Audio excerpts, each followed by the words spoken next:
Come, dear listener. Tonight, we'll gently drift into the world of Pride and Prejudice by Jane Austen.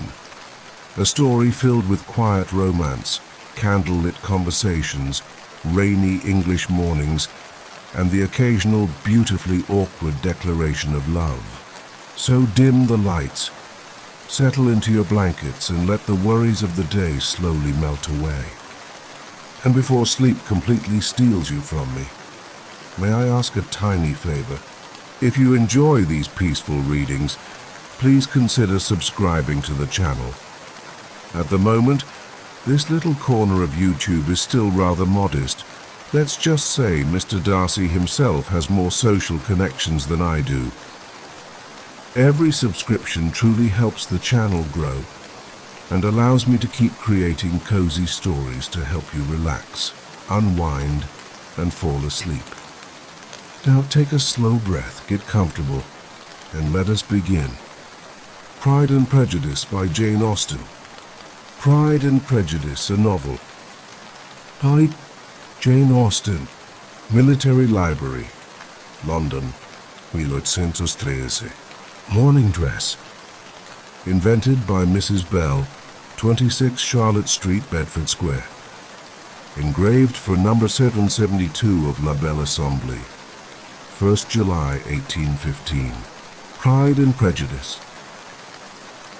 It is a truth universally acknowledged that a single man in possession of a good fortune must be in want of a wife. However little known the feelings or views of such a man may be on his first entering a neighborhood, this truth is so well fixed in the minds of the surrounding families that he is considered as the rightful property of some one or other of their daughters. "My dear Mr. Bennet," said his lady to him one day, "have you heard that Netherfield Park is let at last?" Mr. Bennet replied that he had not. "But it is," returned she, "for Mrs. Long has just been here and she told me all about it." Mr. Bennet made no answer. "Do not you want to know who has taken it?" cried his wife impatiently. "You want to tell me, and I have no objection to hearing it. This was invitation enough. Why, my dear, you must know, Mrs. Long says that Netherfield is taken by a young man of large fortune from the north of England, that he came down on Monday in a chaise and four to see the place, and was so much delighted with it that he agreed with Mr. Morris immediately, that he is to take possession before Michaelmas, and some of his servants are to be in the house by the end of next week." "What is his name?" "Bingley." "Is he married or single?" "Oh, single, my dear, to be sure. A single man of large fortune, 4,000 or 5,000 a year. What a fine thing for our girls." "How so? How can it affect them?" "My dear Mr. Bennet," replied his wife, "how can you be so tiresome? You must know that I'm thinking of his marrying one of them." "Is that his design in settling here?" "Design? Nonsense, how can you talk so? But it is very likely that he may fall in love with one of them, and therefore you must visit him as soon as he comes." "I see no occasion for that. You and the girls may go, or you may send them by themselves, which perhaps will be still better, for as you are as handsome as any of them, Mr. Bingley might like you the best of the party." "My dear, you flatter me. I certainly have had my share of beauty, but I do not pretend to be anything extraordinary now. When a woman has 5 grown-up daughters, she ought to give over thinking of her own beauty. In such cases, a woman has not often much beauty to think of. But, my dear, you must indeed go and see Mr. Bingley when he comes into the neighborhood. It is more than I engage for, I assure you. But consider your daughters. Only think what an establishment it would be for one of them. Sir William and Lady Lucas are determined to go merely on that account, for in general you know they visit no newcomers. Indeed, you must go, for it will be impossible for us to visit him if you do not. You are over-scrupulous, surely. I dare say Mr. Bingley will be very glad to see you, and I will send a few lines by you to assure him of my hearty consent to his marrying whichever he chooses of the girls, though I must throw in a good word for my little Lizzie. I desire you will do no such thing. Lizzie is not a bit better than the others, and I am sure she is not half so handsome as Jane, nor half so good-humoured as Lydia, but you are always giving her the preference. They have none of them much to recommend them, replied he.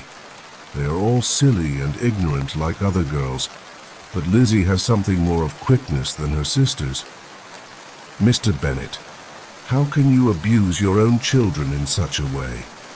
You take delight in vexing me. You have no compassion on my poor nerves.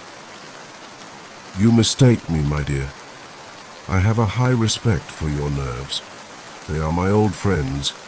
I have heard you mention them with consideration these 20 years at least. Ah, you do not know what I suffer. But I hope you will get over it, and live to see many young men of 4,000 a year come into the neighbourhood. It will be no use to us if 20 such should come, since you will not visit them. Depend upon it, my dear, that when there are 20 I will visit them all. Mr. Bennet was so odd a mixture of quick parts, sarcastic humour, reserve and caprice, that the experience of 23 years had been insufficient to make his wife understand his character. Her mind was less difficult to develop. She was a woman of mean understanding, little information and uncertain temper. When she was discontented, she fancied herself nervous. The business of her life was to get her daughters married. Its solace was visiting and news. Mr. Bennet was among the earliest of those who waited on Mr. Bingley. He had always intended to visit him, though to the last always assuring his wife that he should not go. Until the evening after the visit was paid, she had no knowledge of it. It was then disclosed in the following manner. Observing his second daughter employed in trimming a hat, he suddenly addressed her with, "So I hope Mr. Bingley will like it, Lizzie." "We are not in a way to know what Mr. Bingley likes," said her mother resentfully, "since we are not to visit." "But you forget, Mamma," said Elizabeth, "that we shall meet him at the assemblies, and that Mrs. Long has promised to introduce him." "I do not believe Mrs. Long will do any such thing. She has 2 nieces of her own. She is a selfish, hypocritical woman, and I have no opinion of her."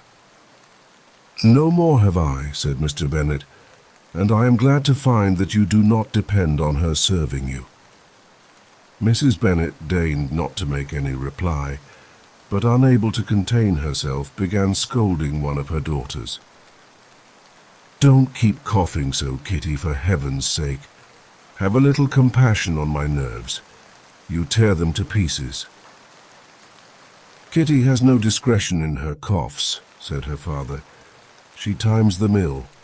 "I do not cough for my own amusement," replied Kitty fretfully. "When is your next ball to be, Lizzie?" "Tomorrow fortnight." "Aye, so it is," cried her mother. "And Mrs. Long does not come back till the day before, so it will be impossible for her to introduce him, for she will not know him herself." "Then, my dear, you may have the advantage of your friend and introduce Mr. Bingley to her." "Impossible, Mr. Bennet, impossible when I am not acquainted with him myself. How can you be so teasing?" "I honour your circumspection. A fortnight's acquaintance is certainly very little. One cannot know what a man really is by the end of a fortnight. But if we do not venture, somebody else will, and after all, Mrs. Long and her nieces must stand their chance, and therefore, as she will think it an act of kindness, if you decline the office, I will take it on myself." The girls stared at their father, Mrs. Bennet said only, "Nonsense, nonsense." "What can be the meaning of that emphatic exclamation?" cried he. "Do you consider the forms of introduction and the stress that is laid on them as nonsense? I cannot quite agree with you there. What say you, Mary? For you are a young lady of deep reflection, I know, and read great books and make extracts." Mary wished to say something very sensible, but knew not how. "While Mary is adjusting her ideas," he continued, "let us return to Mr. Bingley." "I am sick of Mr. Bingley," cried his wife. "I am sorry to hear that. But why did not you tell me so before? If I had known as much this morning, I certainly would not have called on him. It is very unlucky, but as I have actually paid the visit, we cannot escape the acquaintance now." The astonishment of the ladies was just what he wished, that of Mrs. Bennet perhaps surpassing the rest, though when the first tumult of joy was over, she began to declare that it was what she had expected all the while. "How good it was in you, my dear Mr. Bennet! But I knew I should persuade you at last. I was sure you loved your girls too well to neglect such an acquaintance. Well, how pleased I am! And it is such a good joke, too, that you should have gone this morning and never said a word about it till now. Now, Kitty, you may cough as much as you choose," said Mr. Bennet. And as he spoke, he left the room, fatigued with the raptures of his wife. "What an excellent father you have, girls," said she when the door was shut. "I do not know how you will ever make him amends for his kindness, or me either, for that matter. At our time of life it is not so pleasant, I can tell you, to be making new acquaintance every day. But for your sakes we would do anything. Lydia, my love, though you are the youngest, I dare say Mr. Bingley will dance with you at the next ball." "Oh," said Lydia stoutly, "I'm not afraid, for though I am the youngest, I'm the tallest." The rest of the evening was spent in conjecturing how soon he would return Mr. Bennet's visit, and determining when they should ask him to dinner. Not all that Mrs. Bennet, however, with the assistance of her 5 daughters, could ask on the subject was sufficient to draw from her husband any satisfactory description of Mr. Bingley. They attacked him in various ways, with barefaced questions, ingenious suppositions and distant surmises, but he eluded the skill of them all, and they were at last obliged to accept the second-hand intelligence of their neighbour, Lady Lucas. Her report was highly favourable. Sir William had been delighted with him. He was quite young, wonderfully handsome, extremely agreeable, and to crown the whole, he meant to be at the next assembly with a large party. Nothing could be more delightful.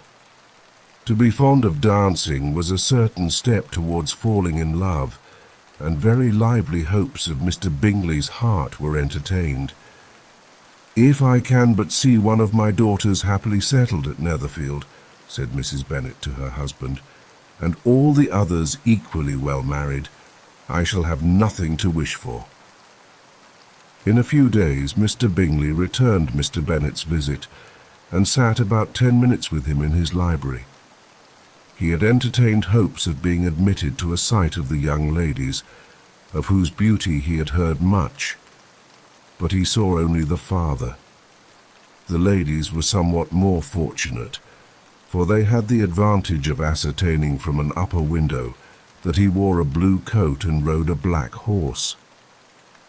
An invitation to dinner was soon afterwards dispatched, and already had Mrs. Bennet planned the courses that were to do credit to her housekeeping, when an answer arrived which deferred it all. Mr. Bingley was obliged to be in town the following day, and consequently unable to accept the honour of their invitation, etc. Mrs. Bennet was quite disconcerted. She could not imagine what business he could have in town so soon after his arrival in Hertfordshire.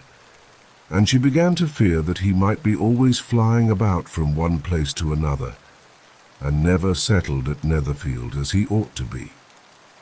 Lady Lucas quieted her fears a little by starting the idea of his being gone to London only to get a large party for the ball, and a report soon followed that Mr. Bingley was to bring 12 ladies and 7 gentlemen with him to the assembly.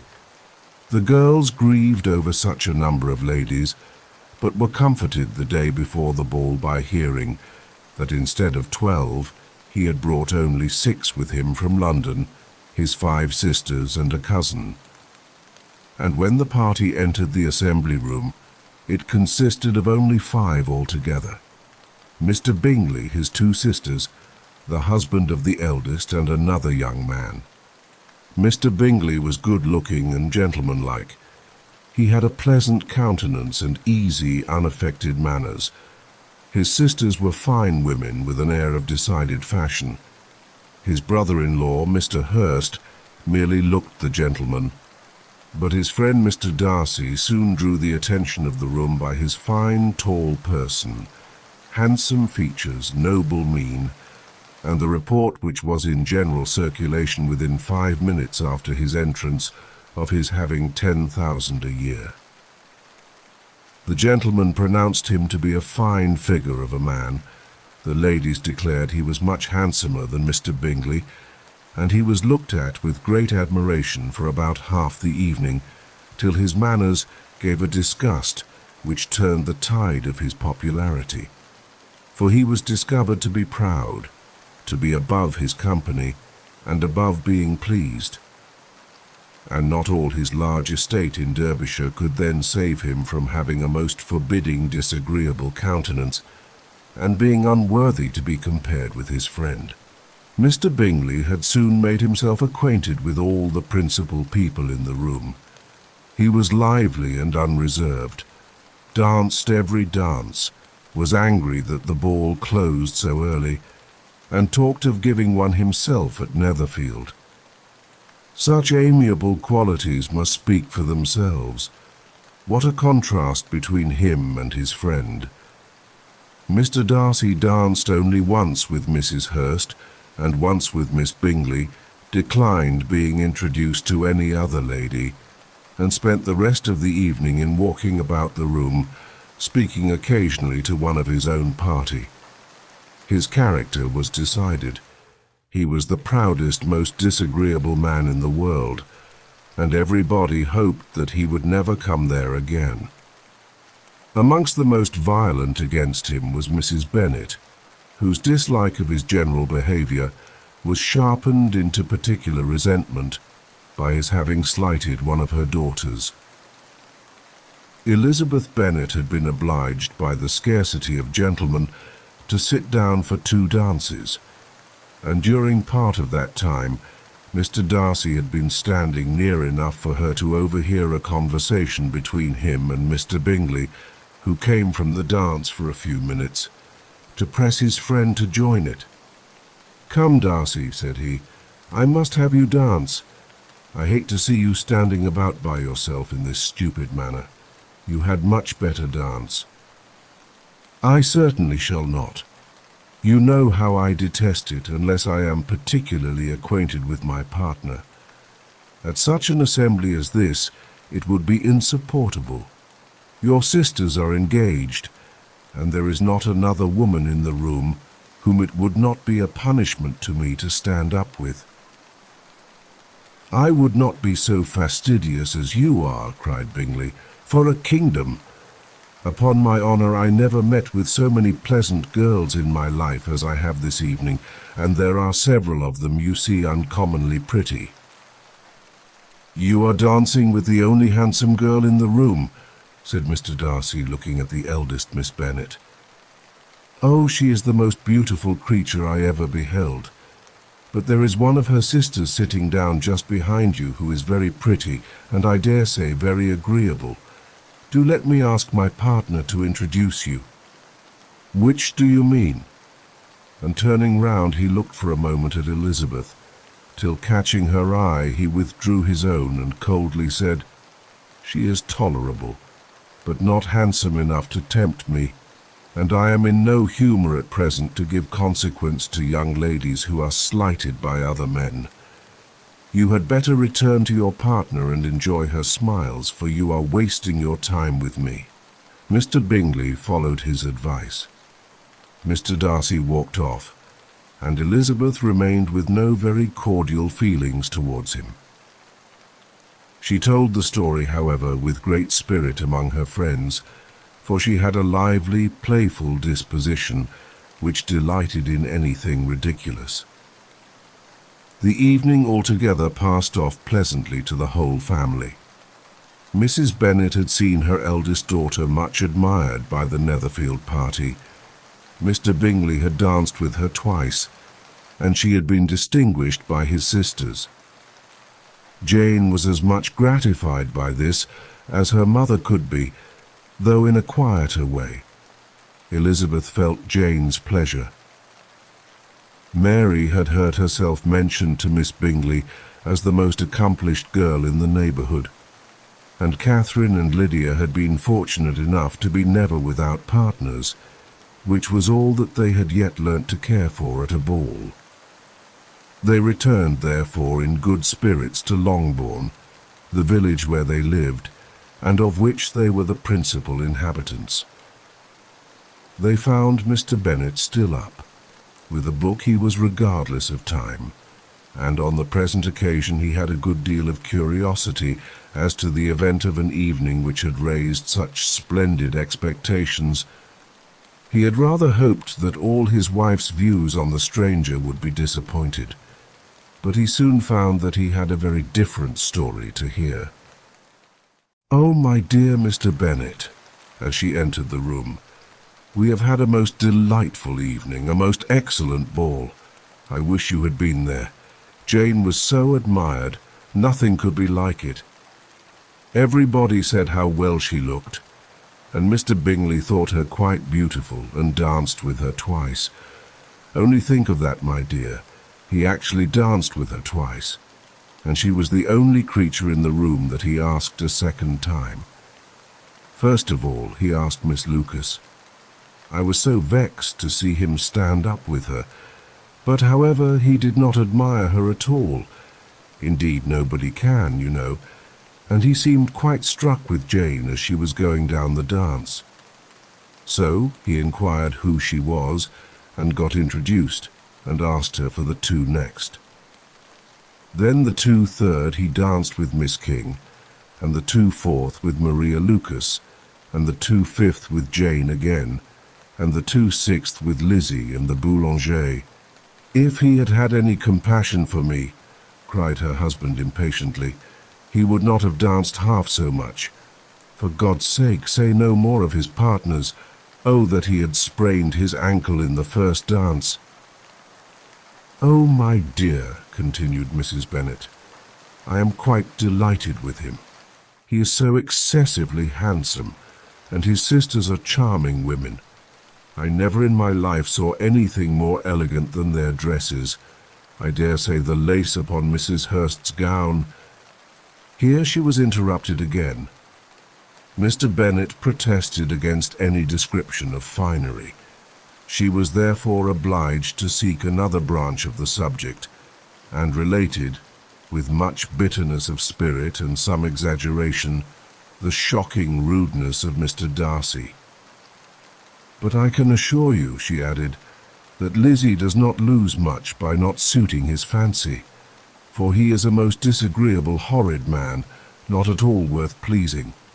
So high and so conceited that there was no enduring him. He walked here and he walked there, fancying himself so very great, not handsome enough to dance with. I wish you had been there, my dear, to have given him one of your set-downs. I quite detest the man. When Jane and Elizabeth were alone, the former, who had been cautious in her praise of Mr. Bingley before, expressed to her sister how very much she admired him. He is just what a young man ought to be, said she, sensible, good-humoured, lively, and I never saw such happy manners, so much ease with such perfect good breeding. "He is also handsome," replied Elizabeth, "which a young man ought likewise to be if he possibly can. His character is thereby complete." "I was very much flattered by his asking me to dance a second time. I did not expect such a compliment." "Did not you? I did for you. But that is one great difference between us. Compliments always take you by surprise, and me never. What could be more natural than his asking you again? He could not help seeing that you were about 5 times as pretty as every other woman in the room. No thanks to his gallantry for that. Well, he certainly is very agreeable, and I give you leave to like him. You have liked many a stupider person." "Dear Lizzie." "Oh, you are a great deal too apt, you know, to like people in general. You never see a fault in anybody. All the world are good and agreeable in your eyes. I never heard you speak ill of a human being in my life. I would wish not to be hasty in censuring anyone, but I always speak what I think. I know you do, and it is that which makes the wonder. With your good sense, to be so honestly blind to the follies and nonsense of others. Affectation of candor is common enough. One meets it everywhere. But to be candid without ostentation or design, to take the good of everybody's character and make it still better and say nothing of the bad, belongs to you alone. And so, you like this man's sisters too, do you? Their manners are not equal to his." "Certainly not at first, but they are very pleasing women when you converse with them. Miss Bingley is to live with her brother and keep his house, and I am much mistaken if we shall not find a very charming neighbour in her." Elizabeth listened in silence, but was not convinced. Their behaviour at the assembly had not been calculated to please in general, and with more quickness of observation and less pliancy of temper than her sister, and with a judgment too unassailed by any attention to herself, she was very little disposed to approve them. They were in fact very fine ladies, not deficient in good humour when they were pleased, nor in the power of being agreeable where they chose it, but proud and conceited. They were rather handsome, had been educated in one of the first private seminaries in town, had a fortune of £20,000, were in the habit of spending more than they ought, and of associating with people of rank, and were therefore in every respect entitled to think well of themselves, and meanly of others. They were of a respectable family in the north of England, a circumstance more deeply impressed on their memories than that their brother's fortune and their own had been acquired by trade. Mr. Bingley inherited property to the amount of nearly £100,000 from his father, who had intended to purchase an estate, but did not live to do it. Mr. Bingley intended it likewise, and sometimes made choice of his county, but as he was now provided with a good house and the liberty of a manor, it was doubtful to many of those who best knew the easiness of his temper, whether he might not spend the remainder of his days at Netherfield, and leave the next generation to purchase. His sisters were very anxious for his having an estate of his own, but though he was now established only as a tenant, Miss Bingley was by no means unwilling to preside at his table, nor was Mrs. Hurst, who had married a man of more fashion than fortune, less disposed to consider his house as her home when it suited her. Mr. Bingley had not been of age 2 years when he was tempted by an accidental recommendation to look at Netherfield House. He did look at it and into it for half an hour, was pleased with the situation and the principal rooms, satisfied with what the owner said in its praise, and took it immediately. Between him and Darcy there was a very steady friendship, in spite of a great opposition of character. Bingley was endeared to Darcy by the easiness, openness, ductility of his temper, though no disposition could offer a greater contrast to his own, and though with his own he never appeared dissatisfied. On the strength of Darcy's regard, Bingley had the firmest reliance, and of his judgment the highest opinion. In understanding, Darcy was the superior. Bingley was by no means deficient, but Darcy was clever. He was at the same time haughty, reserved and fastidious, and his manners, though well-bred, were not inviting. In that respect, his friend had greatly the advantage. Bingley was sure of being liked wherever he appeared. Darcy was continually giving offence.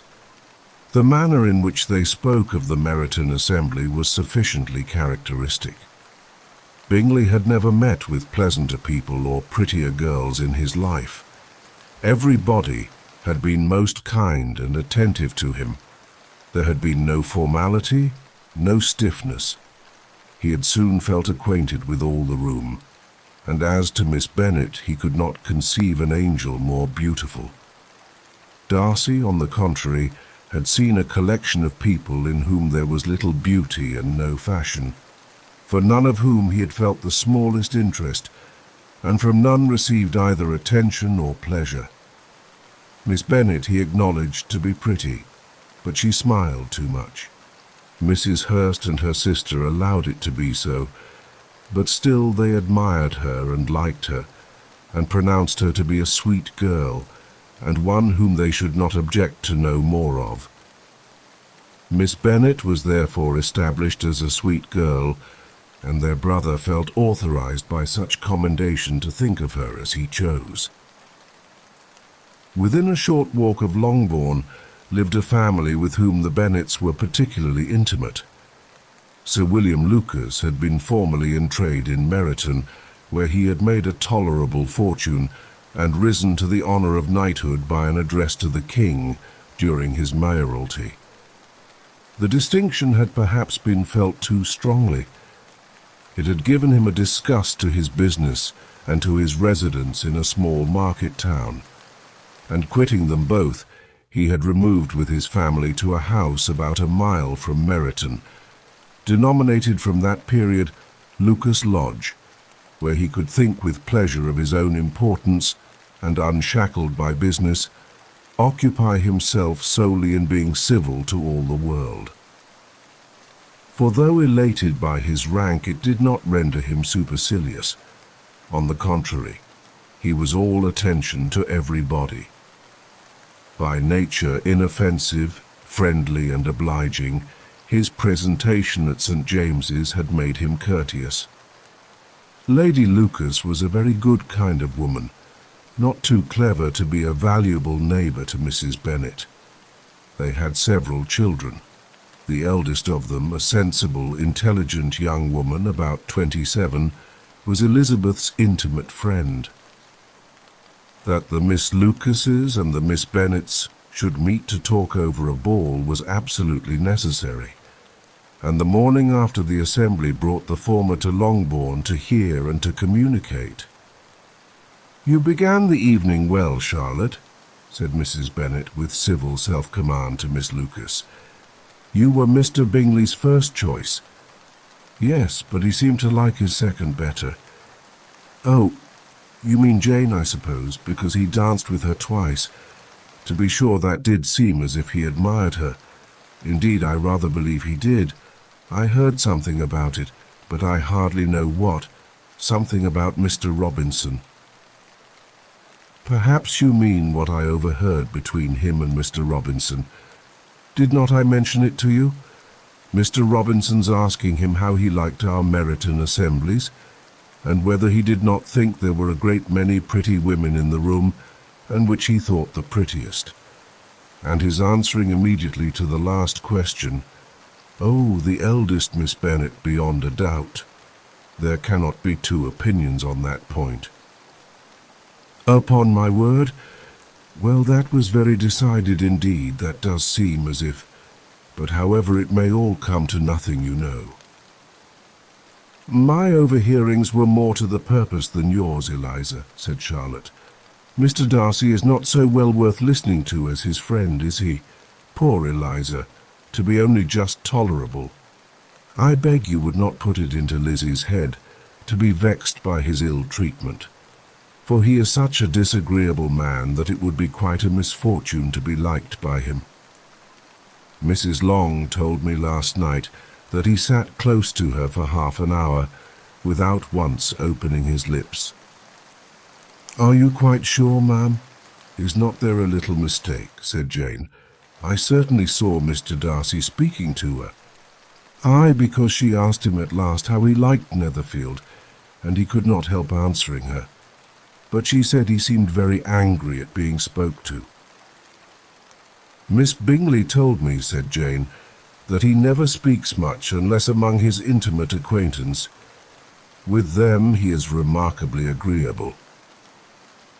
"I do not believe a word of it, my dear. If he had been so very agreeable, he would have talked to Mrs. Long. But I can guess how it was. Everybody says that he is ate up with pride, and I dare say he had heard somehow that Mrs. Long does not keep a carriage, and had come to the ball in a hack chaise." "I do not mind his not talking to Mrs. Long," said Miss Lucas, "but I wish he had danced with Eliza." "Another time, Lizzie," said her mother. "I would not dance with him if I were you." "I believe, ma'am, I may safely promise you never to dance with him." "His pride," said Miss Lucas, "does not offend me so much as pride often does, because there is an excuse for it. One cannot wonder that so very fine a young man with family, fortune, everything in his favour, should think highly of himself. If I may so express it, he has a right to be proud." "That is very true," replied Elizabeth, "and I could easily forgive his pride if he had not mortified mine." "Pride," observed Mary, who piqued herself upon the solidity of her reflections, "is a very common failing, I believe. By all that I have ever read, I am convinced that it is very common indeed, that human nature is particularly prone to it, and that there are very few of us who do not cherish a feeling of self-complacency on the score of some quality or other, real or imaginary. Vanity and pride are different things, though the words are often used synonymously. A person may be proud without being vain. Pride relates more to our opinion of ourselves, vanity to what we would have others think of us. "If I were as rich as Mr. Darcy," cried a young Lucas who came with his sisters, "I should not care how proud I was. I would keep a pack of foxhounds and drink a bottle of wine every day." "Then you would drink a great deal more than you ought," said Mrs. Bennet, "and if I were to see you at it, I should take away your bottle directly." The boy protested that she should not. She continued to declare that she would, and the argument ended only with the visit. The ladies of Longbourn soon waited on those of Netherfield. The visit was returned in due form. Miss Bennet's pleasing manners grew on the goodwill of Mrs. Hurst and Miss Bingley, and though the mother was found to be intolerable and the younger sisters not worth speaking to, a wish of being better acquainted with them was expressed towards the two eldest. By Jane this attention was received with the greatest pleasure, but Elizabeth still saw superciliousness in their treatment of everybody, hardly excepting even her sister, and could not like them. Though their kindness to Jane, such as it was, had a value as arising in all probability from the influence of their brother's admiration, it was generally evident whenever they met that he did admire her, and to her it was equally evident that Jane was yielding to the preference which she had begun to entertain for him from the first, and was in a way to be very much in love. But she considered with pleasure that it was not likely to be discovered by the world in general, since Jane united with great strength of feeling, a composure of temper and a uniform cheerfulness of manner, which would guard her from the suspicions of the impertinent. She mentioned this to her friend, Miss Lucas. "It may perhaps be pleasant," replied Charlotte, "to be able to impose on the public in such a case. But it is sometimes a disadvantage to be so very guarded. If a woman conceals her affection with the same skill from the object of it, she may lose the opportunity of fixing him, and it will then be but poor consolation to believe the world equally in the dark. There is so much of gratitude or vanity in almost every attachment that it is not safe to leave any to itself. We can all begin freely. A slight preference is natural enough, but there are very few of us who have heart enough to be really in love without encouragement. In 9 cases out of 10, a woman had better show more affection than she feels. Bingley likes your sister undoubtedly, but he may never do more than like her, if she does not help him on. But she does help him on as much as her nature will allow. If I can perceive her regard for him, he must be a simpleton indeed not to discover it too. Remember, Eliza, that he does not know Jane's disposition as you do. But if a woman is partial to a man and does not endeavor to conceal it, he must find it out. Perhaps he must if he sees enough of her. But though Bingley and Jane meet tolerably often, it is never for many hours together, and as they always see each other in large mixed parties, it is impossible that every moment should be employed in conversing together. Jane should therefore make the most of every half hour in which she can command his attention. When she is secure of him, there will be leisure for falling in love as much as she chooses. "Your plan is a good one," replied Elizabeth, "where nothing is in question but the desire of being well married, and if I were determined to get a rich husband or any husband, I dare say I should adopt it. But these are not Jane's feelings. She is not acting by design. As yet she cannot even be certain of the degree of her own regard, nor of its reasonableness. She has known him only a fortnight. She danced 4 dances with him at Meryton. She saw him one morning at his own house, and has since dined in company with him 4 times. This is not quite enough to make her understand his character. Not as you represent it. Had she merely dined with him, she might only have discovered whether he had a good appetite. But you must remember that 4 evenings have been also spent together, and 4 evenings may do a great deal. Yes, these 4 evenings have enabled them to ascertain that they both like Vington better than commerce. But with respect to any other leading characteristic, I do not imagine that much has been unfolded. "Well," said Charlotte, "I wish Jane success with all my heart, and if she were married to him tomorrow, I should think she had as good a chance of happiness as if she were to be studying his character for a 12-month. Happiness in marriage is entirely a matter of chance. If the dispositions of the parties are ever so well known to each other, or ever so similar beforehand, it does not advance their felicity in the least. They always continue to grow sufficiently unlike afterwards to have their share of vexation. And it is better to know as little as possible of the defects of the person with whom you are to pass your life. You make me laugh, Charlotte, but it is not sound. You know it is not sound, and that you would never act in this way yourself." Occupied in observing Mr. Bingley's attentions to her sister, Elizabeth was far from suspecting that she was herself becoming an object of some interest in the eyes of his friend. Mr. Darcy had at first scarcely allowed her to be pretty. He had looked at her without admiration at the ball, and when they next met he looked at her only to criticize. But no sooner had he made it clear to himself and his friends that she had hardly a good feature in her face than he began to find it was rendered uncommonly intelligent by the beautiful expression of her dark eyes. To this discovery succeeded some others equally mortifying. Though he had detected with a critical eye more than one failure of perfect symmetry in her form, he was forced to acknowledge her figure to be light and pleasing. And in spite of his asserting that her manners were not those of the fashionable world, he was caught by their easy playfulness. Of this she was perfectly unaware. To her he was only the man who made himself agreeable nowhere, and who had not thought her handsome enough to dance with. He began to wish to know more of her, and as a step towards conversing with her himself, attended to her conversation with others. His doing so drew her notice. It was at Sir William Lucas's, where a large party were assembled.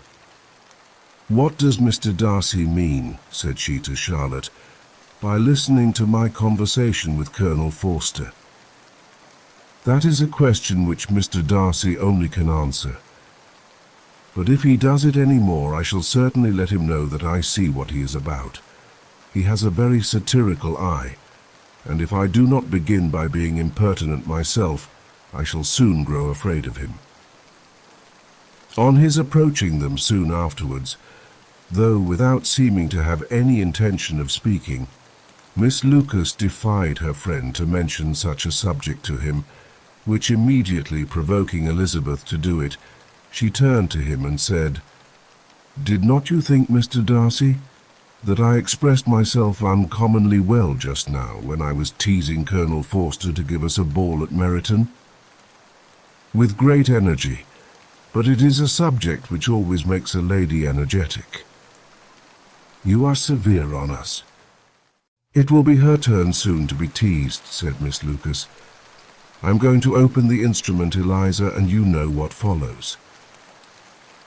"You are a very strange creature by way of a friend, always wanting me to play and sing before anybody and everybody.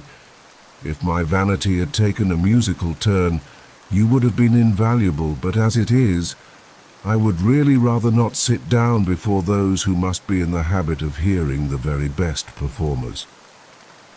On Miss Lucas's persevering, however, she added, "Very well, if it must be so, it must."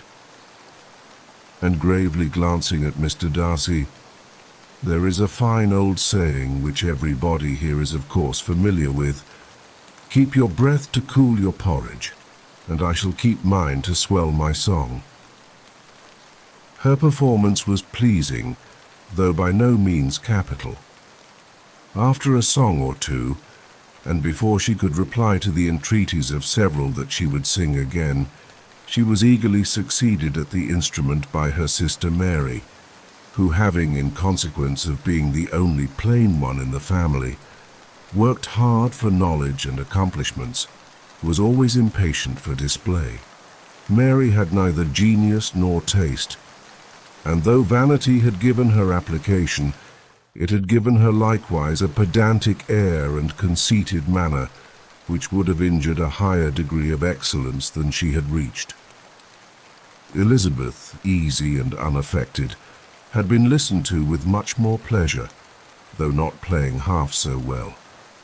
And Mary, at the end of a long concerto, was glad to purchase praise and gratitude by Scotch and Irish airs, at the request of her younger sisters, who with some of the Lucases and 2 or 3 officers joined eagerly in dancing at one end of the room. Mr. Darcy stood near them in silent indignation at such a mode of passing the evening, to the exclusion of all conversation, and was too much engrossed by his own thoughts to perceive that Sir William Lucas was his neighbour, till Sir William thus began. "What a charming amusement for young people this is, Mr. Darcy. There is nothing like dancing after all. I consider it as one of the first refinements of polished societies." "Certainly, sir, and it has the advantage also of being in vogue amongst the less polished societies of the world. Every savage can dance." Sir William only smiled. "Your friend performs delightfully," he continued after a pause, on seeing Bingley join the group.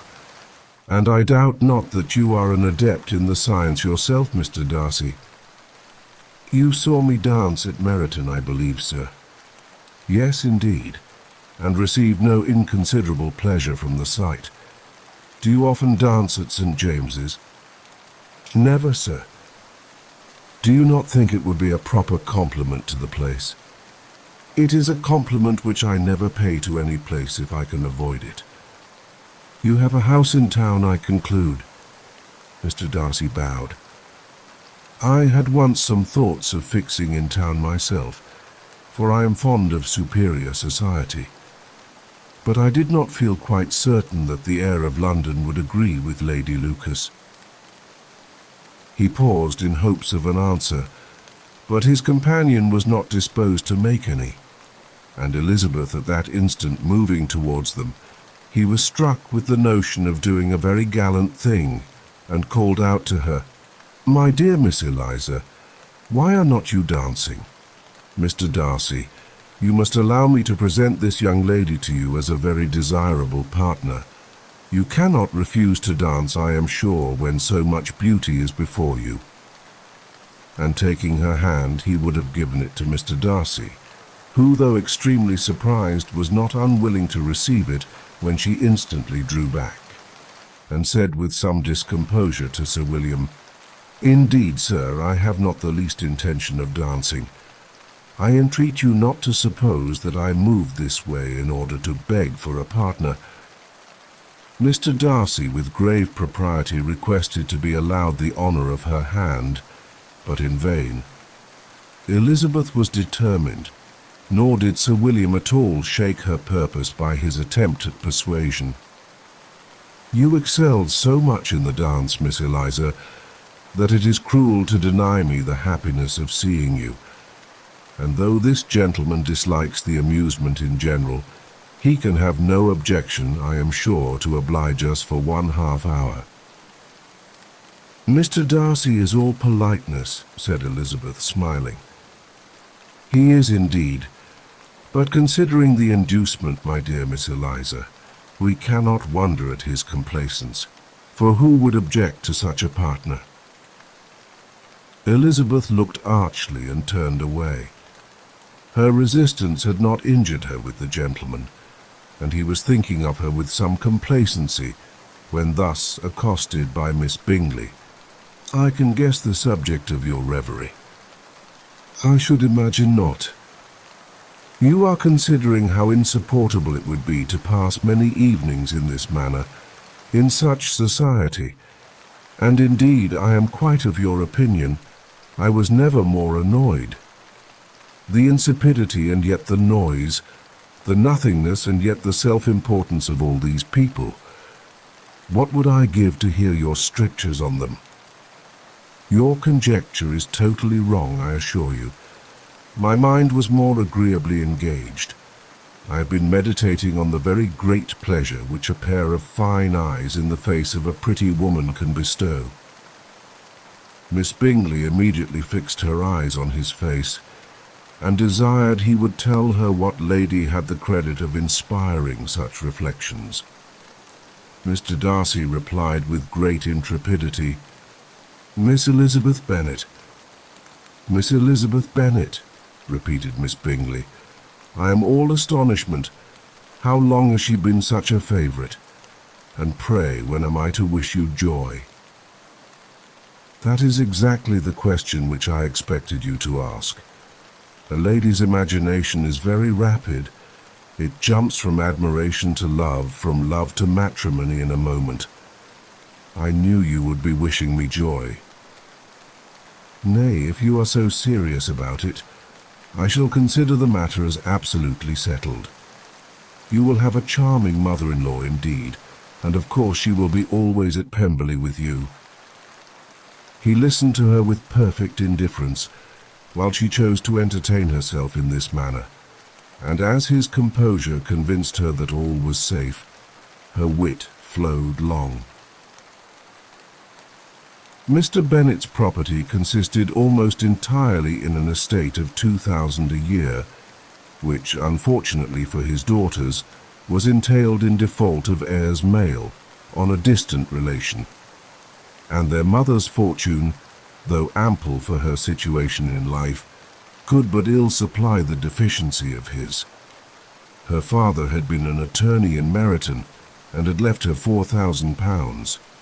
She had a sister married to a Mr. Phillips, who had been a clerk to their father and succeeded him in the business, and a brother settled in London in a respectable line of trade. The village of Longbourn was only 1 mile from Meryton, a most convenient distance for the young ladies, who were usually tempted thither 3 or 4 times a week to pay their duty to their aunt and to a milliner's shop just over the way.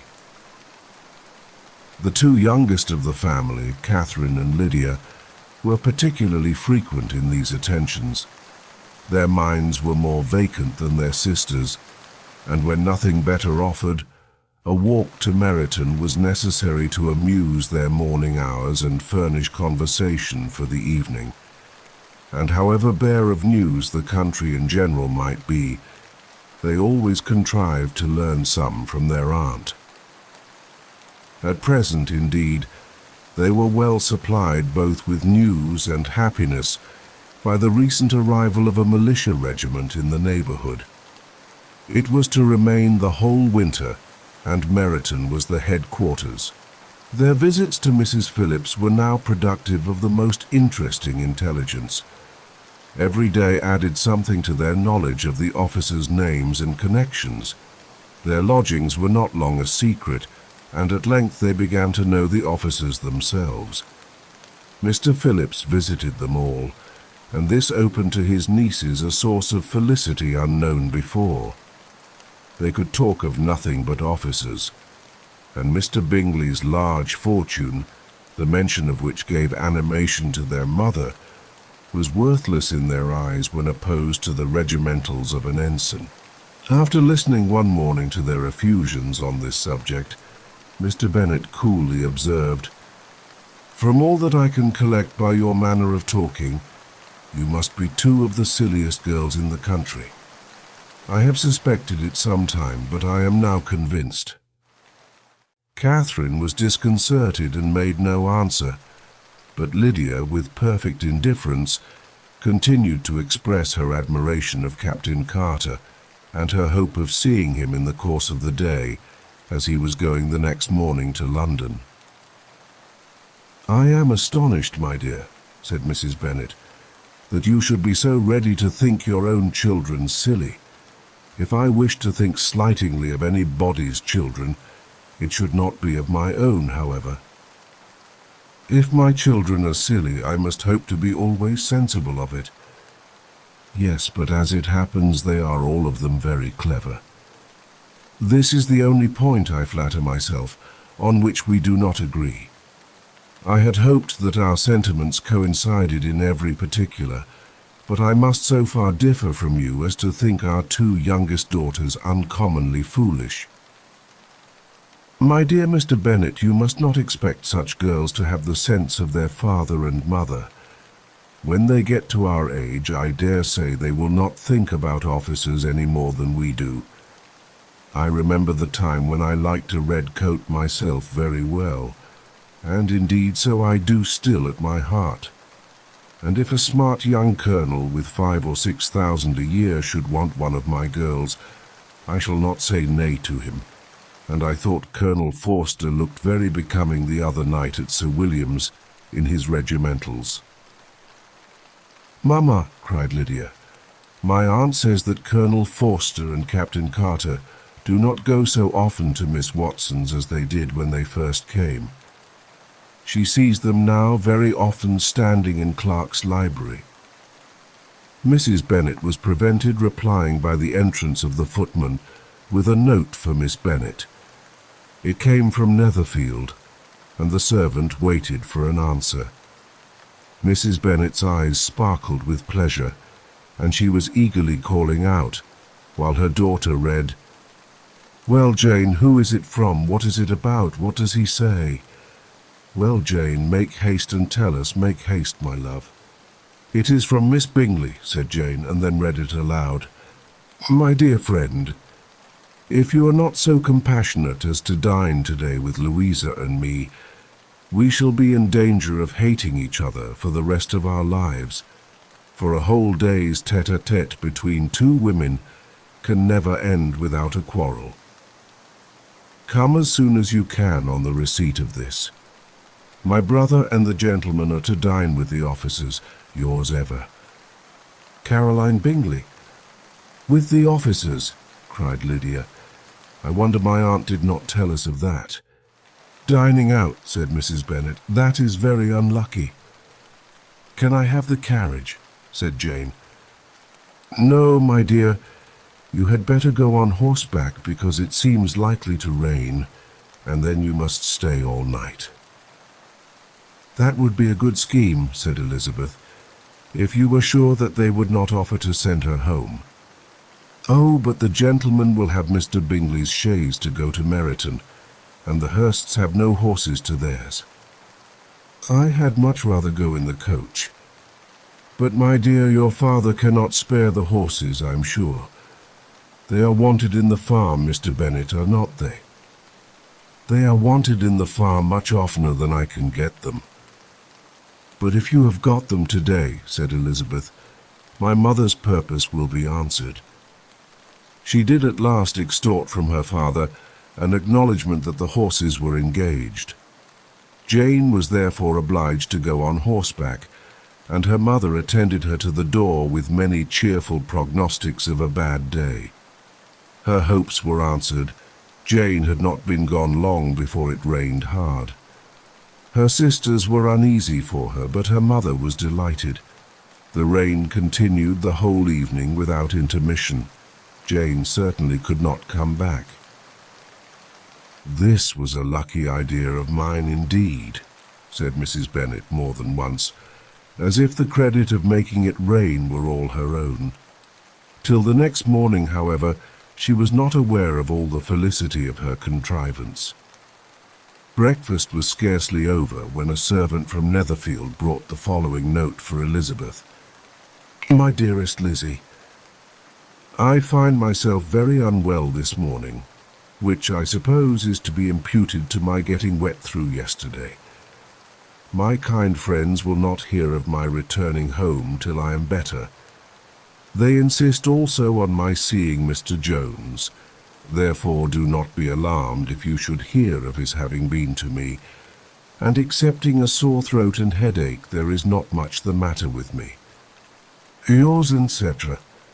Well, my dear, said Mr. Bennet, when Elizabeth had read the note aloud, if your daughter should have a dangerous fit of illness, if she should die, it would be a comfort to know that it was all in pursuit of Mr. Bingley and under your orders. Oh, I am not at all afraid of her dying. People do not die of little trifling colds. She will be taken good care of. As long as she stays there, it is all very well. I would go and see her if I could have the carriage. Elizabeth, feeling really anxious, was determined to go to her, though the carriage was not to be had, and as she was no horsewoman, walking was her only alternative. She declared her resolution. How can you be so silly, cried her mother, as to think of such a thing in all this dirt? You will not be fit to be seen when you get there. I shall be very fit to see Jane, which is all I want. Is this a hint to me, Lizzie, said her father, to send for the horses? No, indeed, I do not wish to avoid the walk. The distance is nothing when one has a motive, only 3 miles. I shall be back by dinner.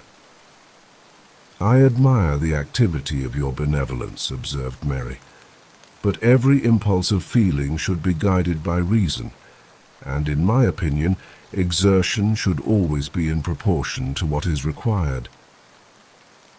We will go as far as Meryton with you, said Catherine and Lydia.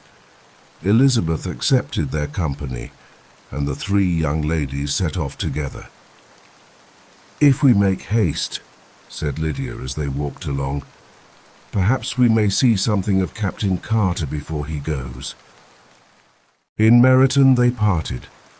The two youngest repaired to the lodgings of one of the officers' wives, and Elizabeth continued her walk alone, crossing field after field at a quick pace, jumping over stiles and springing over puddles with impatient activity, and finding herself at last within view of the house, with weary ankles, dirty stockings, and a face glowing with the warmth of exercise. She was shown into the breakfast parlour, where all but Jane were assembled, and where her appearance created a great deal of surprise. That she should have walked 3 miles so early in the day, in such dirty weather and by herself, was almost incredible to Mrs. Hurst and Miss Bingley, and Elizabeth was convinced that they held her in contempt for it. She was received, however, very politely by them, and in their brother's manners there was something better than politeness. There was good humour and kindness.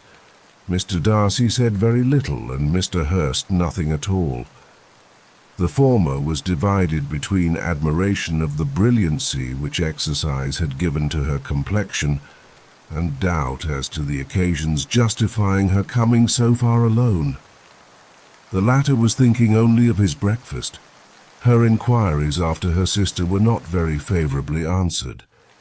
Miss Bennet had slept ill, and though up, was very feverish, and not well enough to leave her room. Elizabeth was glad to be taken to her immediately, and Jane, who had only been withheld by the fear of giving alarm or inconvenience, from expressing in her note how much she longed for such a visit, was delighted at her entrance. She was not equal, however, to much conversation, and when Miss Bingley left them together, could attempt little beside expressions of gratitude for the extraordinary kindness she was treated with. Elizabeth silently attended her. When breakfast was over, they were joined by the sisters, and Elizabeth began to like them herself when she saw how much affection and solicitude they showed for Jane. The apothecary came, and having examined his patient, said, as might be supposed, that she had caught a violent cold and that they must endeavour to get the better of it, advised her to return to bed, and promised her some draughts.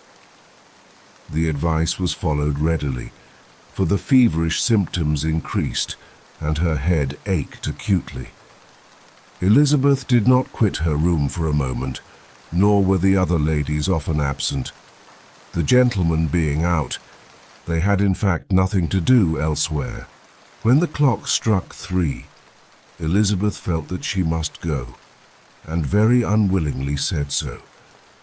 Miss Bingley offered her the carriage, and she only wanted a little pressing to accept it, when Jane testified such concern in parting with her that Miss Bingley was obliged to convert the offer of the chaise into an invitation to remain at Netherfield for the present.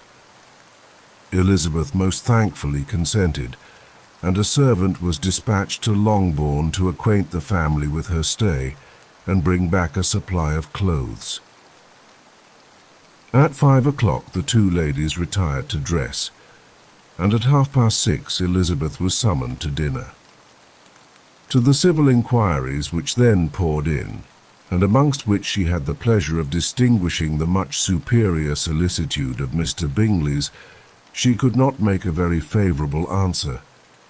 Jane was by no means better.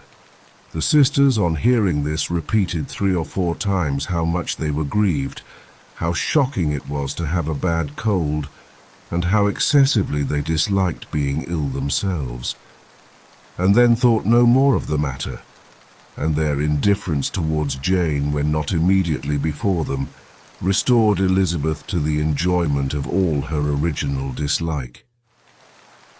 Their brother, indeed, was the only one of the party whom she could regard with any complacency. His anxiety for Jane was evident, and his attentions to herself most pleasing, and they prevented her feeling herself so much an intruder as she believed she was considered by the others. She had very little notice from any but him. Miss Bingley was engrossed by Mr. Darcy, her sister scarcely less so, And as for Mr. Hurst, by whom Elizabeth sat, he was an indolent man, who lived only to eat, drink, and play at cards, who, when he found her prefer a plain dish to a ragout, had nothing to say to her. When dinner was over, she returned directly to Jane, and Miss Bingley began abusing her as soon as she was out of the room. Her manners were pronounced to be very bad indeed, a mixture of pride and impertinence. She had no conversation, no style, no taste, no beauty. Mrs. Hurst thought the same, and added, "She has nothing, in short, to recommend her, but being an excellent walker. I shall never forget her appearance this morning. She really looked almost wild." "She did indeed, Louisa. I could hardly keep my countenance. Very nonsensical to come at all. Why must she be scampering about the country because her sister had a cold? Her hair so untidy, so blousy." "Yes, and her petticoat. I hope you saw her petticoat, 6 inches deep in mud, I am absolutely certain, and the gown which had been let down to hide it, not doing its office."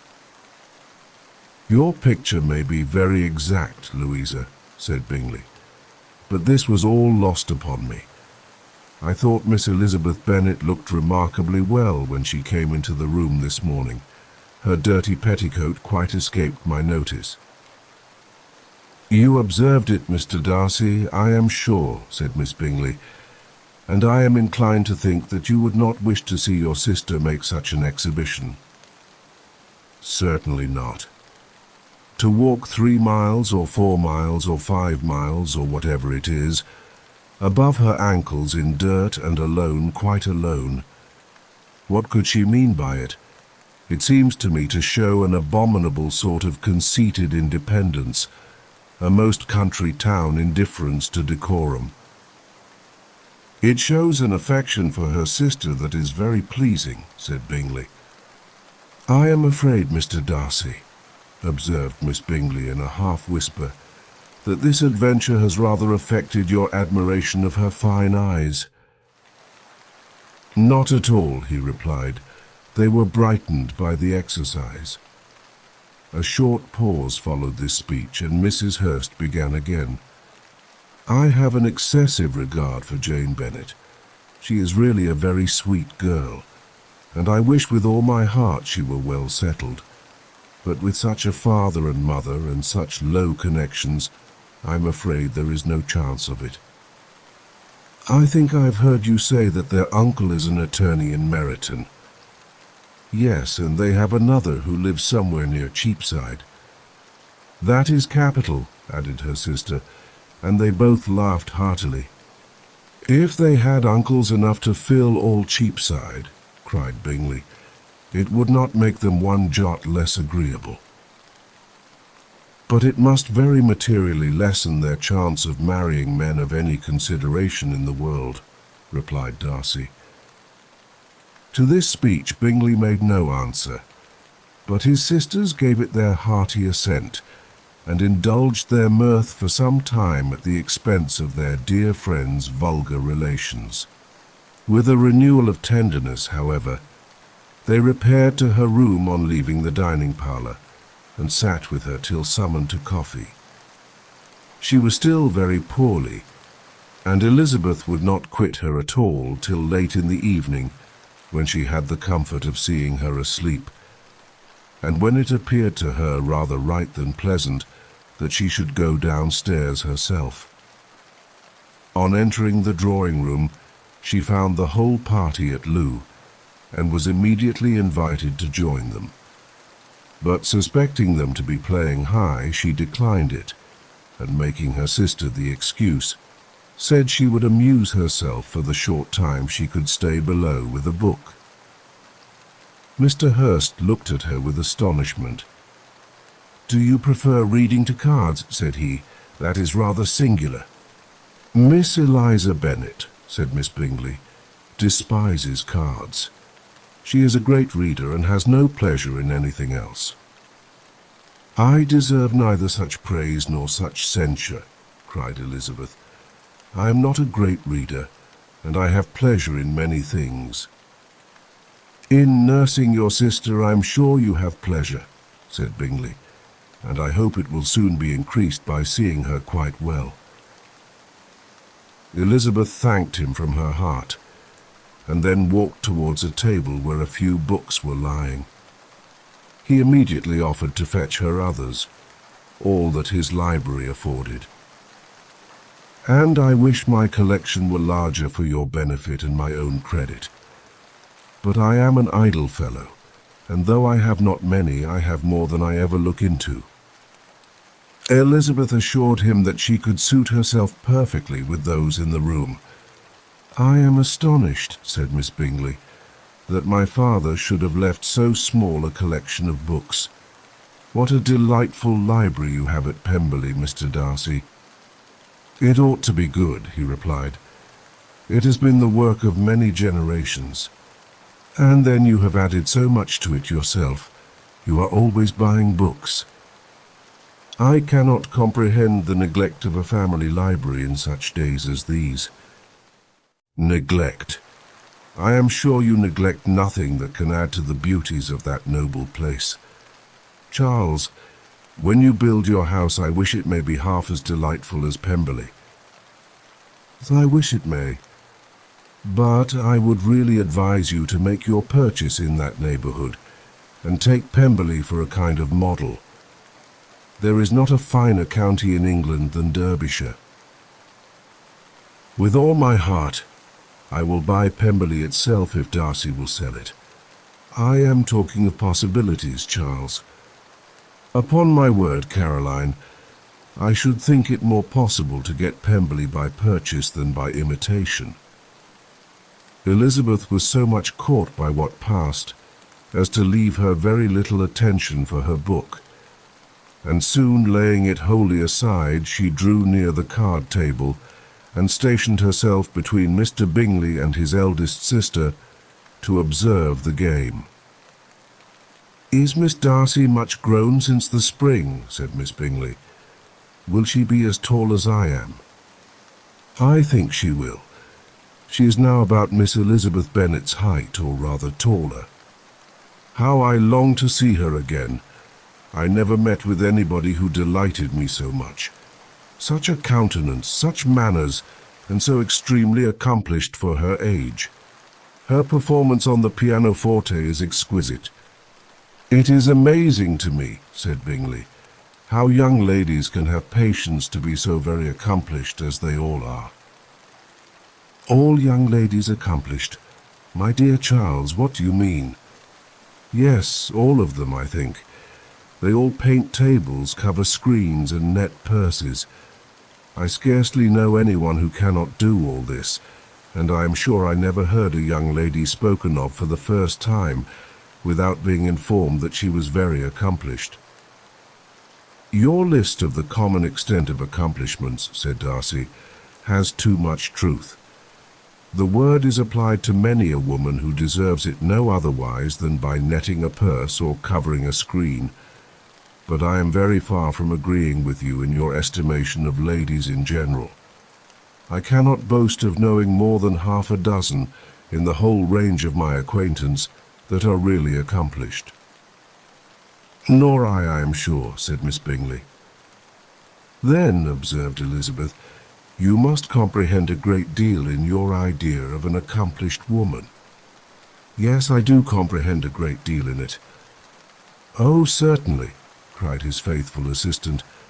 "No one can be really esteemed accomplished who does not greatly surpass what is usually met with.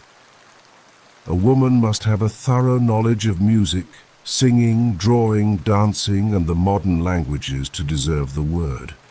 And besides all this, she must possess a certain something in her air and manner of walking, the tone of her voice, her address and expressions, or the word will be but half deserved. All this she must possess," added Darcy, "and to all this she must yet add something more substantial, in the improvement of her mind by extensive reading. I am no longer surprised at your knowing only 6 accomplished women. I rather wonder now at your knowing any." Are you so severe upon your own sex as to doubt the possibility of all this? I never saw such a woman. I never saw such capacity and taste and application and elegance as you describe united." Mrs. Hurst and Miss Bingley both cried out against the injustice of her implied doubt, and were both protesting that they knew many women who answered this description, when Mr. Hurst called them to order, with bitter complaints of their inattention to what was going forward. As all conversation was thereby at an end, Elizabeth soon afterwards left the room. "Eliza Bennet," said Miss Bingley when the door was closed on her, "is one of those young ladies who seek to recommend themselves to the other sex by undervaluing their own, and with many men I dare say it succeeds, but in my opinion it is a paltry device, a very mean art." "Undoubtedly," replied Darcy, to whom this remark was chiefly addressed, "there is meanness in all the arts which ladies sometimes condescend to employ for captivation. Whatever bears affinity to cunning is despicable." Miss Bingley was not so entirely satisfied with this reply as to continue the subject. Elizabeth joined them again only to say that her sister was worse, and that she could not leave her. Bingley urged Mr. Jones's being sent for immediately, while his sisters, convinced that no country advice could be of any service, recommended an express to town for one of the most eminent physicians. This she would not hear of, but she was not so unwilling to comply with their brother's proposal, and it was settled that Mr. Jones should be sent for early in the morning, if Miss Bennet were not decidedly better. Bingley was quite uncomfortable. His sisters declared that they were miserable. They solaced their wretchedness, however, by duets after supper, while he could find no better relief to his feelings than by giving his housekeeper directions that every possible attention might be paid to the sick lady and her sister.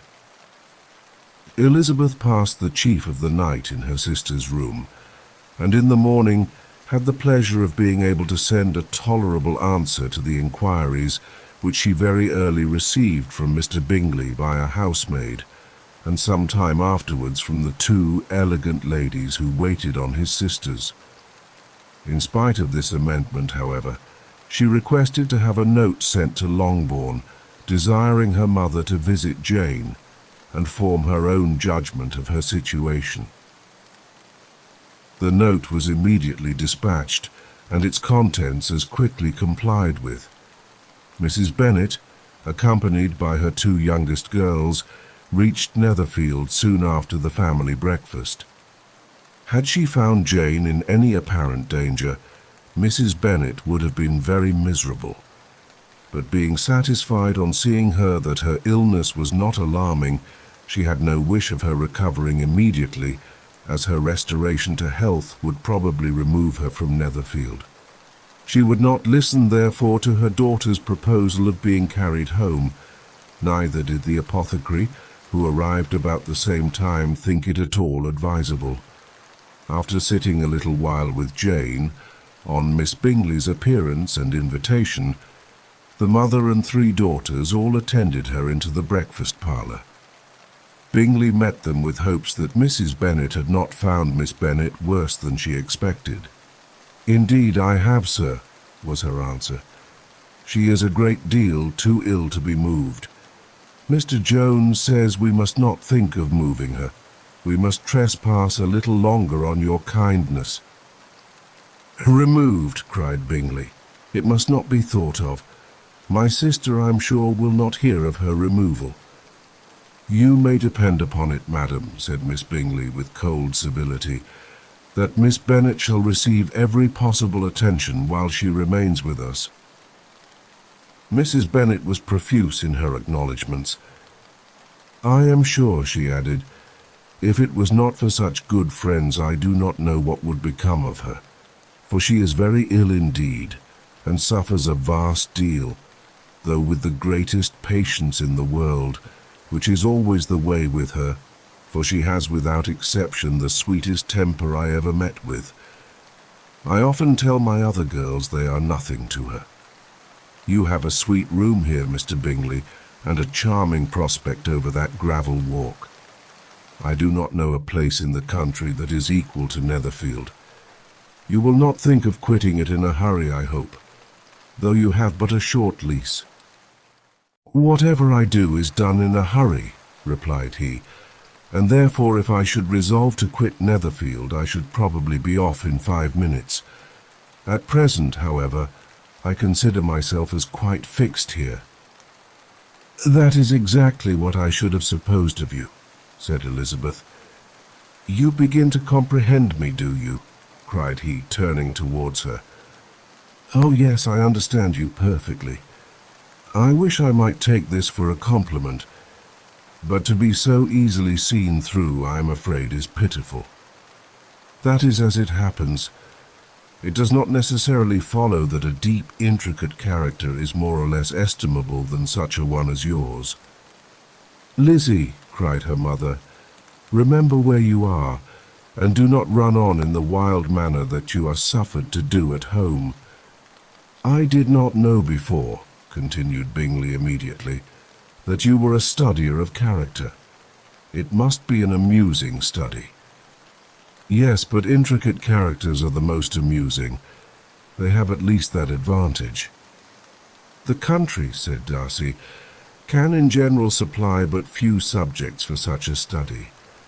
In a country neighbourhood you move in a very confined and unvarying society.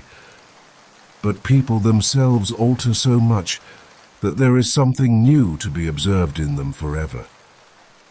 Yes, indeed, cried Mrs. Bennet, offended by his manner of mentioning a country neighbourhood. I assure you there is quite as much of that going on in the country as in town.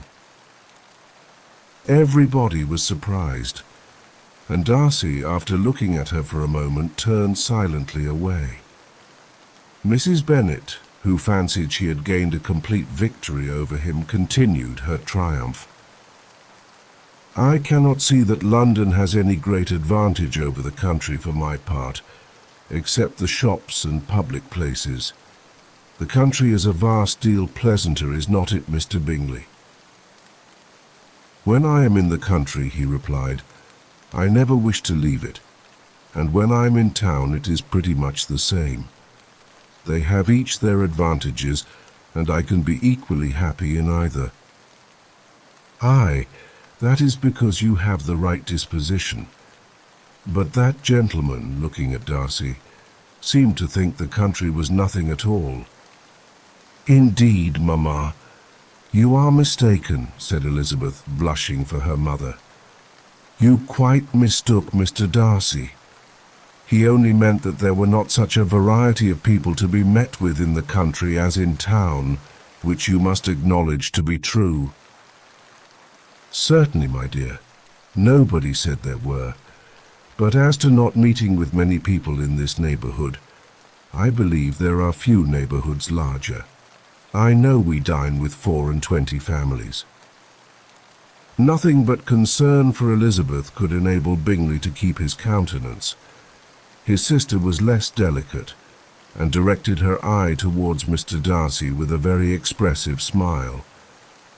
Elizabeth, for the sake of saying something that might turn her mother's thoughts, now asked her if Charlotte Lucas had been at Longbourn since her coming away. Yes, she called yesterday with her father. What an agreeable man Sir William is, Mr. Bingley, is not he? So much the man of fashion, so genteel and so easy. He has always something to say to everybody. That is my idea of good breeding. And those persons who fancy themselves very important and never open their mouths quite mistake the matter. Did Charlotte dine with you? No, she would go home. I fancy she was wanted about the mince pies. For my part, Mr. Bingley, I always keep servants that can do their own work. My daughters are brought up differently. But everybody is to judge for themselves, and the Lucases are very good sort of girls, I assure you. It is a pity they are not handsome. Not that I think Charlotte so very plain, but then she is our particular friend." "She seems a very pleasant young woman," said Bingley. "Oh dear, yes, but you must own she is very plain. Lady Lucas herself has often said so, and envied me Jane's beauty. I do not like to boast of my own child, but to be sure, Jane, one does not often see anybody better looking. It is what everybody says. I do not trust my own partiality. When she was only 15, there was a gentleman at my brother Gardiner's in town, so much in love with her, that my sister-in-law was sure he would make her an offer before we came away. But however, he did not. Perhaps he thought her too young. However, he wrote some verses on her, and very pretty they were." "And so ended his affection," said Elizabeth impatiently. "There has been many a one, I fancy, overcome in the same way. I wonder who first discovered the efficacy of poetry in driving away love." "I have been used to consider poetry as the food of love," said Darcy. "Of a fine, stout, healthy love it may. Everything nourishes what is strong already. But if it be only a slight, thin sort of inclination, I am convinced that one good sonnet will starve it entirely away." Darcy only smiled, and the general pause which ensued made Elizabeth tremble, lest her mother should be exposing herself again. She longed to speak, but could think of nothing to say, and after a short silence, Mrs. Bennet began repeating her thanks to Mr. Bingley for his kindness to Jane, with an apology for troubling him also with Lizzie. Mr. Bingley was unaffectedly civil in his answer, and forced his younger sister to be civil also, and say what the occasion required.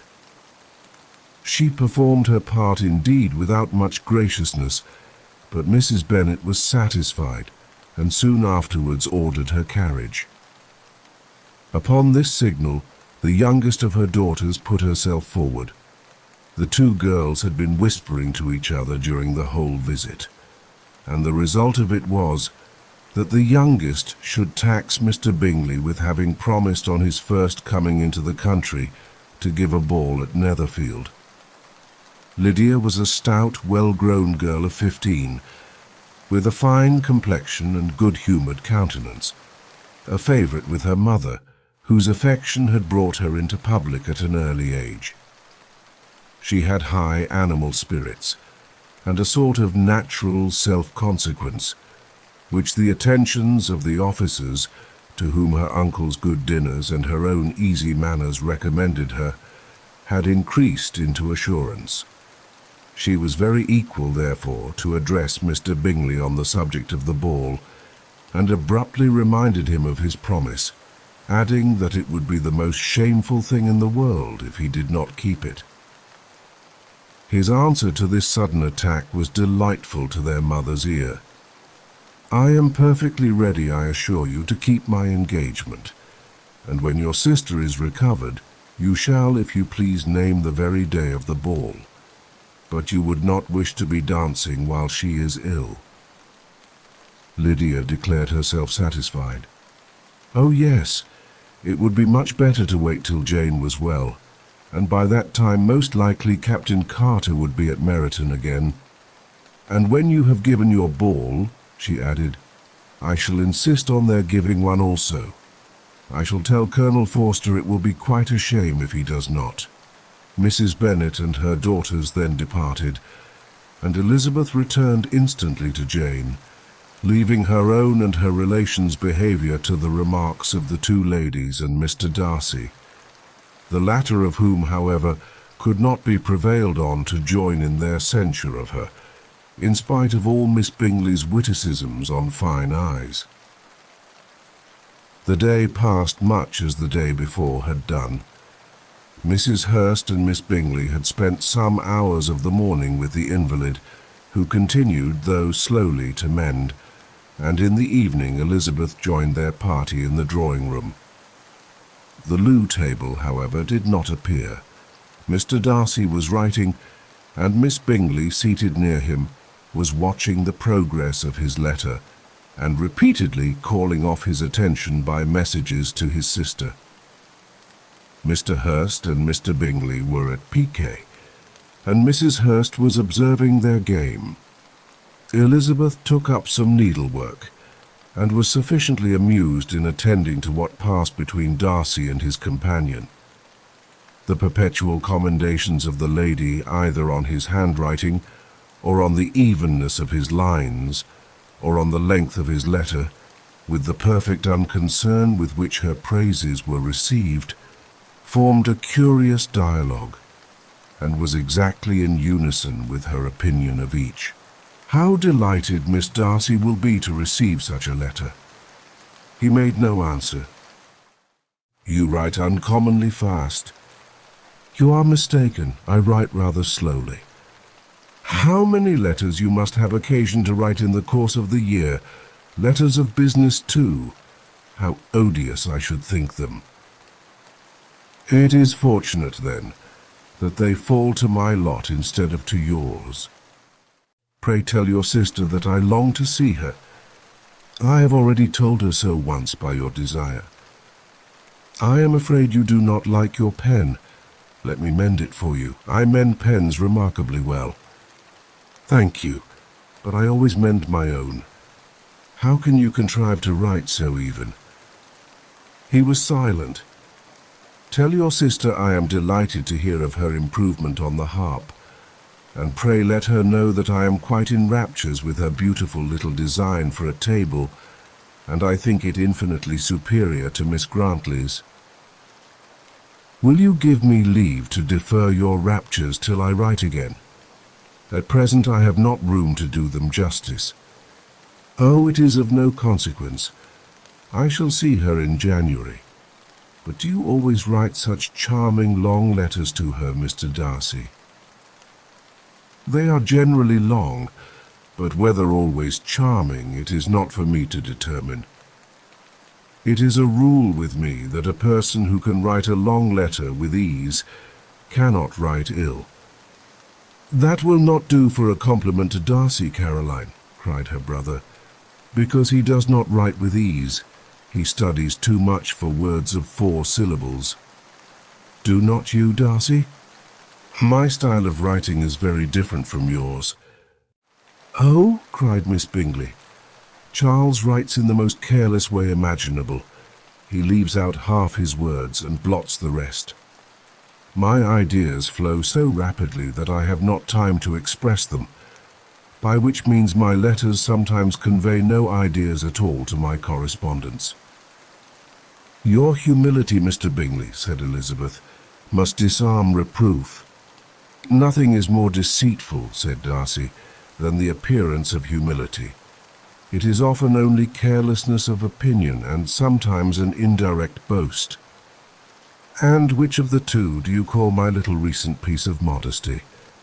The indirect boast, for you are really proud of your defects in writing because you consider them as proceeding from a rapidity of thought and carelessness of execution, which, if not estimable, you think at least highly interesting. The power of doing anything with quickness is always much prized by the possessor, and often without any attention to the imperfection of the performance. When you told Mrs. Bennet this morning that if you ever resolved on quitting Netherfield, you should be gone in 5 minutes, you meant it to be a sort of panegyric, of compliment to yourself, and yet what is there so very laudable in a precipitance which must leave very necessary business undone, and can be of no real advantage to yourself or anyone else? Nay, cried Bingley, this is too much to remember at night all the foolish things that were said in the morning, and yet, upon my honour, I believed what I said of myself to be true, and I believe it at this moment. At least, therefore, I did not assume the character of needless precipitance merely to show off before the ladies. I dare say you believed it. but I am by no means convinced that you would be gone with such celerity. Your conduct would be quite as dependent on chance as that of any man I know, and if, as you were mounting your horse, a friend were to say, "Bingley, you had better stay till next week," you would probably do it. You would probably not go, and at another word might stay a month. "You have only proved by this," cried Elizabeth, "that Mr. Bingley did not do justice to his own disposition. You have shown him off now much more than he did himself." "I am exceedingly gratified," said Bingley, "by your converting what my friend says into a compliment on the sweetness of my temper. But I am afraid you are giving it a turn which that gentleman did by no means intend, for he would certainly think the better of me. If under such a circumstance I were to give a flat denial and ride off as fast as I could, would Mr. Darcy then consider the rashness of your original intention as atoned for by your obstinacy in adhering to it? Upon my word, I cannot exactly explain the matter. Darcy must speak for himself. You expect me to account for opinions which you choose to call mine, but which I have never acknowledged. Allowing the case, however, to stand according to your representation, you must remember, Miss Bennet, that the friend who is supposed to desire his return to the house, and the delay of his plan has merely desired it, asked it without offering one argument in favor of its propriety. To yield readily, easily, to the persuasion of a friend is no merit with you. To yield without conviction is no compliment to the understanding of either. You appear to me, Mr. Darcy, to allow nothing for the influence of friendship and affection.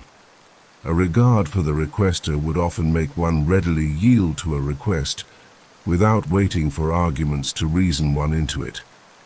I am not particularly speaking of such a case as you have supposed about Mr. Bingley. We may as well wait, perhaps, till the circumstance occurs, before we discuss the discretion of his behavior thereupon. But in general and ordinary cases between friend and friend, where one of them is desired by the other to change a resolution of no very great moment, should you think ill of that person for complying with the desire, without waiting to be argued into it? Will it not be advisable, before we proceed on this subject, to arrange with rather more precision the degree of importance which is to appertain to this request, as well as the degree of intimacy subsisting between the parties?" "By all means," cried Bingley. "Let us hear all the particulars, not forgetting their comparative height and size, for that will have more weight in the argument, Miss Bennet, than you may be aware of. I assure you that if Darcy were not such a great tall fellow, in comparison with myself I should not pay him half so much deference. I declare I do not know a more awful object than Darcy, on particular occasions, and in particular places, at his own house especially, and of a Sunday evening when he has nothing to do." Mr. Darcy smiled, but Elizabeth thought she could perceive that he was rather offended, and therefore checked her laugh. Miss Bingley warmly resented the indignity he had received in an expostulation with her brother for talking such nonsense. "I see your design, Bingley," said his friend. "You dislike an argument and want to silence this." "Perhaps I do. Arguments are too much like disputes. If you and Miss Bennet will defer yours till I am out of the room, I shall be very thankful, and then you may say whatever you like of me." "What you ask," said Elizabeth, "is no sacrifice on my side, and Mr. Darcy had much better finish his letter." Mr. Darcy took her advice and did finish his letter. When that business was over, he applied to Miss Bingley and Elizabeth for the indulgence of some music. Miss Bingley moved with alacrity to the pianoforte, and after a polite request that Elizabeth would lead the way, which the other as politely and more earnestly negatived, she seated herself. Mrs. Hurst sang with her sister, and while they were thus employed, Elizabeth could not help observing, as she turned over some music books that lay on the instrument, how frequently Mr. Darcy's eyes were fixed on her. She hardly knew how to suppose that she could be an object of admiration to so great a man, and yet that he should look at her because he disliked her was still more strange. She could only imagine, however, at last, that she drew his notice because there was a something about her more wrong and reprehensible, according to his ideas of right, than in any other person present. The supposition did not pain her. She liked him too little to care for his approbation. After playing some Italian songs, Miss Bingley varied the charm by a lively Scotch air, and soon afterwards Mr. Darcy, drawing near Elizabeth, said to her, "Do not you feel a great inclination, Miss Bennet, to seize such an opportunity of dancing a reel?" She smiled, but made no answer. He repeated the question with some surprise at her silence. "Oh," said she, "I heard you before, but I could not immediately determine what to say in reply. You wanted me, I know, to say yes, that you might have the pleasure of despising my taste.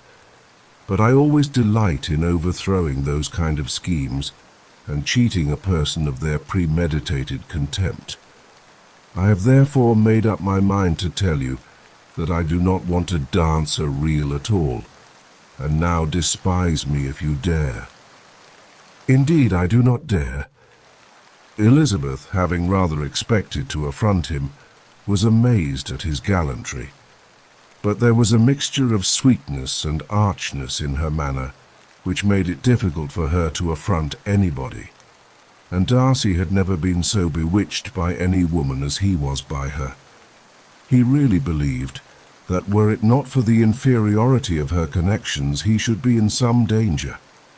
Miss Bingley saw or suspected enough to be jealous, and her great anxiety for the recovery of her dear friend Jane received some assistance from her desire of getting rid of Elizabeth. She often tried to provoke Darcy into disliking her guest by talking of their supposed marriage and planning his happiness in such an alliance. "I hope," said she, as they were walking together in the shrubbery the next day, "you will give your mother-in-law a few hints when this desirable event takes place as to the advantage of holding her tongue, and if you can compass it, do cure the younger girls of running after the officers. And if I may mention so delicate a subject, endeavour to check that little something bordering on conceit and impertinence which your lady possesses. Have you anything else to propose for my domestic felicity?" "Oh, yes. Do let the portraits of your uncle and Aunt Phillips be placed in the gallery at Pemberley. Put them next to your great-uncle the judge. They are in the same profession, you know, only in different lines. As for your Elizabeth's picture, you must not attempt to have it taken, for what painter could do justice to those beautiful eyes? It would not be easy indeed to catch their expression, but their colour and shape and the eyelashes, so remarkably fine, might be copied." At that moment they were met from another walk by Mrs. Hurst and Elizabeth herself. "I did not know that you intended to walk," said Miss Bingley in some confusion, lest they had been overheard. "You used us abominably ill," answered Mrs. Hurst, "in running away without telling us that you were coming out." Then, taking the disengaged arm of Mr. Darcy, she left Elizabeth to walk by herself. The path just admitted 3. Mr. Darcy felt their rudeness and immediately said, "This walk is not wide enough for our party. We had better go into the avenue." But Elizabeth, who had not the least inclination to remain with them, laughingly answered, "No, no, stay where you are. You are charmingly grouped and appear to uncommon advantage. The picturesque would be spoilt by admitting a fourth. Goodbye." She then ran gaily off, rejoicing as she rambled about, in the hope of being at home again in a day or two. Jane was already so much recovered as to intend leaving her room for a couple of hours that evening. When the ladies removed after dinner, Elizabeth ran up to her sister, and seeing her well guarded from cold, attended her into the drawing-room, where she was welcomed by her two friends with many professions of pleasure. And Elizabeth had never seen them so agreeable as they were during the hour which passed before the gentleman appeared. Their powers of conversation were considerable. They could describe an entertainment with accuracy, relate an anecdote with humour, and laugh at their acquaintance with spirit. But when the gentleman entered, Jane was no longer the first object. Miss Bingley's eyes were instantly turned towards Darcy, and she had something to say to him before he had advanced many steps. He addressed himself directly to Miss Bennet with a polite congratulation. Mr. Hurst also made her a slight bow and said he was very glad, but diffuseness and warmth remained for Bingley's salutation. He was full of joy and attention. The first half-hour was spent in piling up the fire, lest she should suffer from the change of room, and she removed at his desire to the other side of the fireplace that she might be farther from the door. He then sat down by her and talked scarcely to anyone else. Elizabeth, at work in the opposite corner, saw it all with great delight. When tea was over, Mr. Hurst reminded his sister-in-law of the card table, but in vain. She had obtained private intelligence that Mr. Darcy did not wish for cards, and Mr. Hurst soon found even his open petition rejected. She assured him that no one intended to play, and the silence of the whole party on the subject seemed to justify her. Mr. Hurst had therefore nothing to do but to stretch himself on one of the sofas and go to sleep. Darcy took up a book. Miss Bingley did the same, and Mrs. Hurst, principally occupied in playing with her bracelets and rings, joined now and then in her brother's conversation with Miss Bennet. Miss Bingley's attention was quite as much engaged in watching Mr. Darcy's progress through his book as in reading her own, and she was perpetually either making some inquiry or looking at his page. She could not win him, however, to any conversation. He merely answered her question and read on. At length, quite exhausted by the attempt to be amused with her own book, which she had only chosen because it was the second volume of his, she gave a great yawn and said, "How pleasant it is to spend an evening in this way. I declare, after all, there is no enjoyment like reading. How much sooner one tires of anything than of a book. When I have a house of my own, I shall be miserable if I have not an excellent library." No one made any reply. She then yawned again, threw aside her book and cast her eyes round the room in quest of some amusement. When hearing her brother mentioning a ball to Miss Bennet, she turned suddenly towards him and said, "By the by, Charles, are you really serious in meditating a dance at Netherfield? I would advise you, before you determine on it, to consult the wishes of the present party. I am much mistaken if there are not some among us to whom a ball would be rather a punishment than a pleasure." "If you mean Darcy," cried her brother, "he may go to bed if he chooses before it begins. But as for the ball, it is quite a settled thing, and as soon as Nichols has made white soup enough, I shall send round my cards." "I should like balls infinitely better," she replied, "if they were carried on in a different manner. But there is something insufferably tedious in the usual process of such a meeting. It would surely be much more rational if conversation instead of dancing made the order of the day." Much more rational, my dear Caroline, I dare say, but it would not be near so much like a ball." Miss Bingley made no answer, and soon afterwards got up and walked about the room.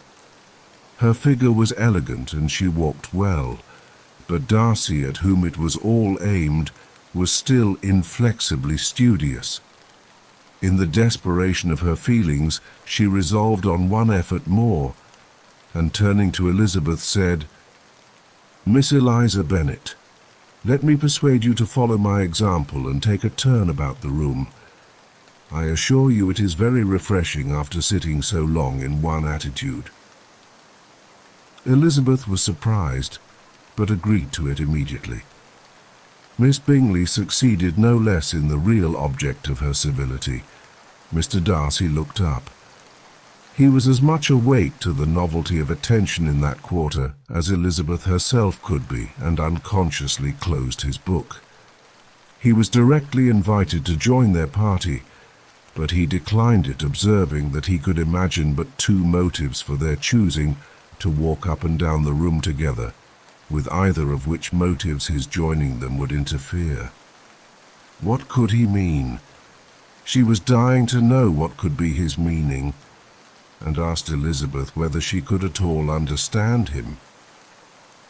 "Not at all," was her answer, "but depend upon it, he means to be severe on us, and our surest way of disappointing him will be to ask nothing about it."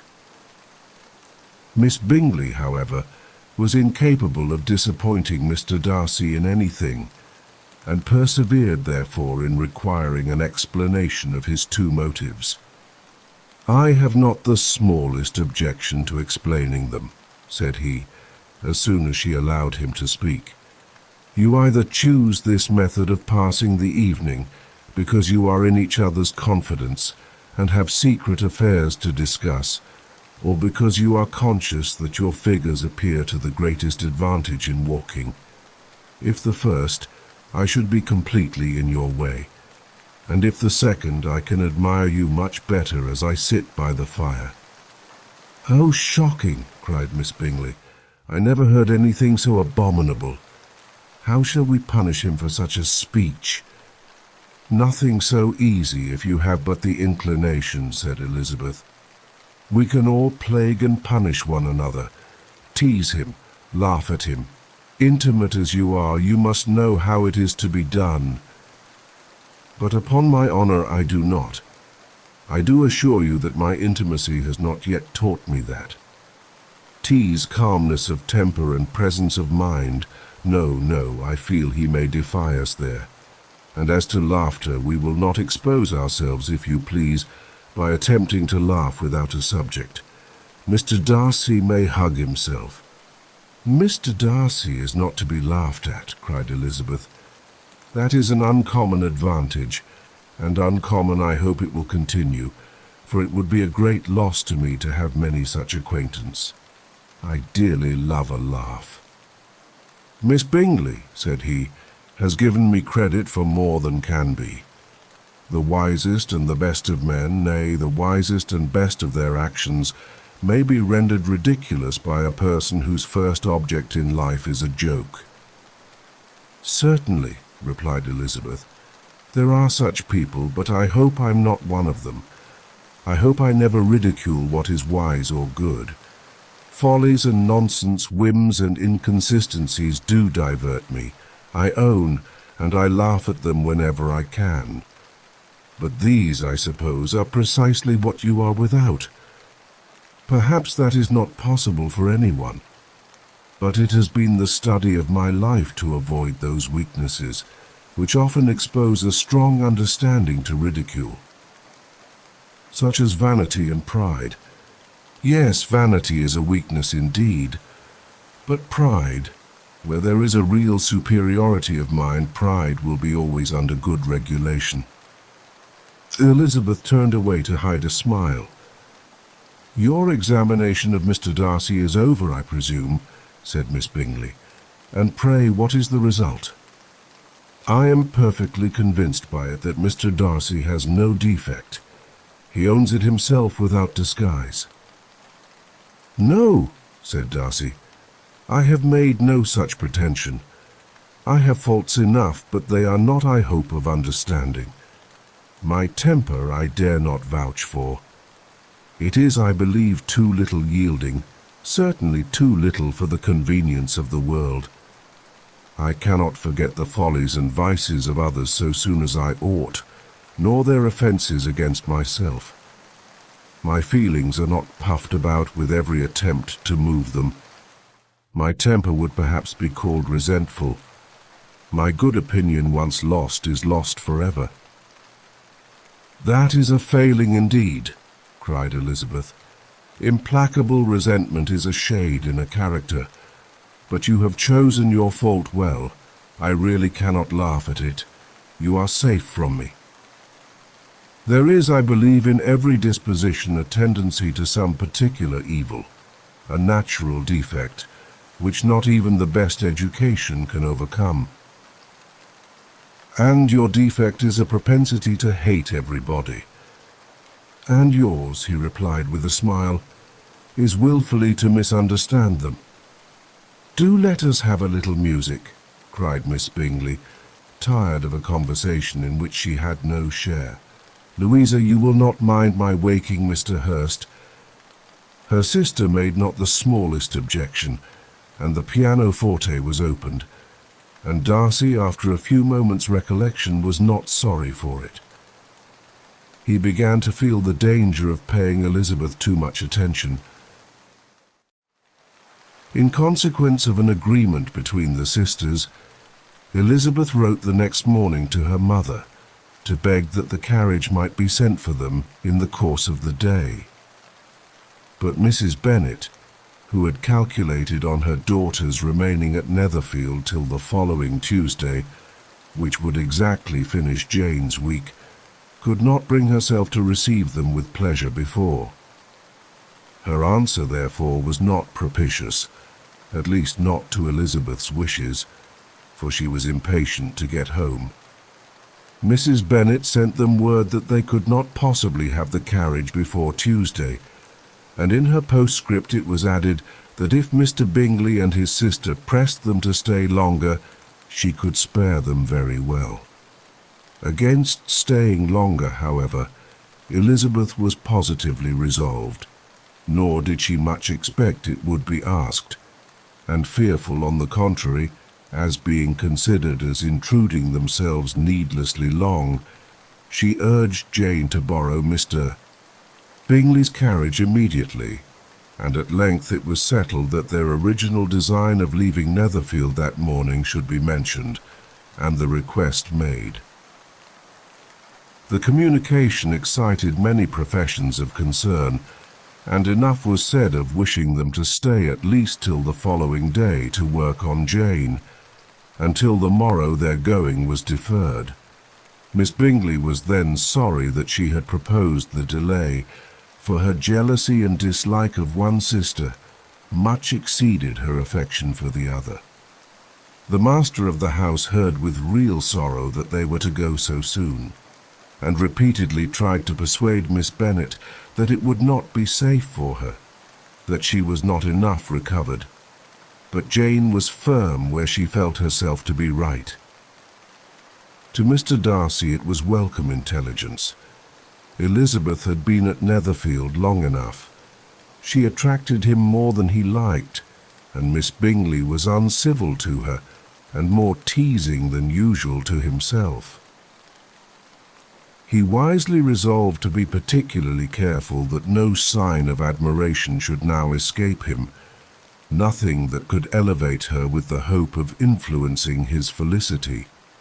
Sensible that if such an idea had been suggested, his behavior during the last day must have material weight in confirming or crushing it. Steady to his purpose, he scarcely spoke 10 words to her through the whole of Saturday, and though they were at one time left by themselves for half an hour, he adhered most conscientiously to his book, and would not even look at her. On Sunday, after morning service, the separation so agreeable to almost all took place. Miss Bingley's civility to Elizabeth increased at last very rapidly, as well as her affection for Jane, and when they parted, after assuring the latter of the pleasure it would always give her to see her either at Longbourn or Netherfield, and embracing her most tenderly, she even shook hands with the former. Elizabeth took leave of the whole party in the liveliest spirits. They were not welcomed home very cordially by their mother. Mrs. Bennet wondered at their coming, and thought them very wrong to give so much trouble, and was sure Jane would have caught cold again. But their father, though very laconic in his expressions of pleasure, was really glad to see them. He had felt their importance in the family circle. The evening conversation, when they were all assembled, had lost much of its animation, and almost all its sense, by the absence of Jane and Elizabeth. They found Mary, as usual, deep in the study of thorough bass and human nature, and had some new extracts to admire, and some new observations of threadbare morality to listen to. Catherine and Lydia had information for them of a different sort. Much had been done, and much had been said in the regiment since the preceding Wednesday. Several of the officers had dined lately with their uncle, a private had been flogged, and it had actually been hinted that Colonel Forster was going to be married. "I hope, my dear," said Mr. Bennet to his wife, as they were at breakfast the next morning, "that you have ordered a good dinner today, because I have reason to expect an addition to our family party." "Who do you mean, my dear?" "I know of nobody that is coming, I am sure, unless Charlotte Lucas should happen to call in, and I hope my dinners are good enough for her. I do not believe she often sees such at home." "The person of whom I speak is a gentleman and a stranger." Mrs. Bennet's eyes sparkled. "A gentleman and a stranger. It is Mr. Bingley, I'm sure. Why, Jane, you never dropped a word of this, you sly thing. Well, I am sure I shall be extremely glad to see Mr. Bingley. But, good Lord, how unlucky. There is not a bit of fish to be got today. Lydia, my love, ring the bell. I must speak to Hill this moment." "It is not Mr. Bingley," said her husband. "It is a person whom I never saw in the whole course of my life." This roused a general astonishment, and he had the pleasure of being eagerly questioned by his wife and 5 daughters at once. After amusing himself some time with their curiosity, he thus explained: "About a month ago I received this letter, and about a fortnight ago I answered it, for I thought it a case of some delicacy, and requiring early attention. It is from my cousin Mr. Collins, who, when I am dead, may turn you all out of this house as soon as he pleases." "Oh, my dear," cried his wife, "I cannot bear to hear that mentioned. Pray do not talk of that odious man. I do think it is the hardest thing in the world, that your estate should be entailed away from your own children, and I am sure if I had been you, I should have tried long ago to do something or other about it." Jane and Elizabeth attempted to explain to her the nature of an entail. They had often attempted it before, but it was a subject on which Mrs. Bennet was beyond the reach of reason, and she continued to rail bitterly against the cruelty of settling an estate away from a family of 5 daughters, in favor of a man whom nobody cared anything about. "It certainly is a most iniquitous affair," said Mr. Bennet, "and nothing can clear Mr. Collins from the guilt of inheriting Longbourn. But if you will listen to his letter, you may perhaps be a little softened by his manner of expressing himself." "No, that I am sure I shall not, and I think it was very impertinent of him to write to you at all, and very hypocritical. I hate such false friends. Why could not he keep on quarrelling with you as his father did before him?" "Why, indeed, he does seem to have had some filial scruples on that head, as you will hear. Hunsford, near Westerham, Kent, 15th October. Dear Sir, The disagreement subsisting between yourself and my late honoured father always gave me much uneasiness, and since I have had the misfortune to lose him, I have frequently wished to heal the breach. But for some time I was kept back by my own doubts, fearing lest it might seem disrespectful to his memory for me to be on good terms with anyone with whom it had always pleased him to be at variance. There, Mrs. Bennet. My mind, however, is now made up on the subject, for having received ordination at Easter, I have been so fortunate as to be distinguished by the patronage of the Right Honourable Lady Catherine de Bourgh, widow of Sir Lewis de Bourgh, whose bounty and beneficence has preferred me to the valuable rectory of this parish, where it shall be my earnest endeavour to demean myself with grateful respect towards her ladyship, and be ever ready to perform those rites and ceremonies which are instituted by the Church of England. As a clergyman, moreover, I feel it my duty to promote and establish the blessing of peace in all families within the reach of my influence, and on these grounds I flatter myself that my present overtures of goodwill are highly commendable, and that the circumstance of my being next in the entail of Longbourn estate will be kindly overlooked on your side, and not lead you to reject the offered olive branch. I cannot be otherwise than concerned at being the means of injuring your amiable daughters, and beg leave to apologize for it, as well as to assure you of my readiness to make them every possible amends. But of this hereafter.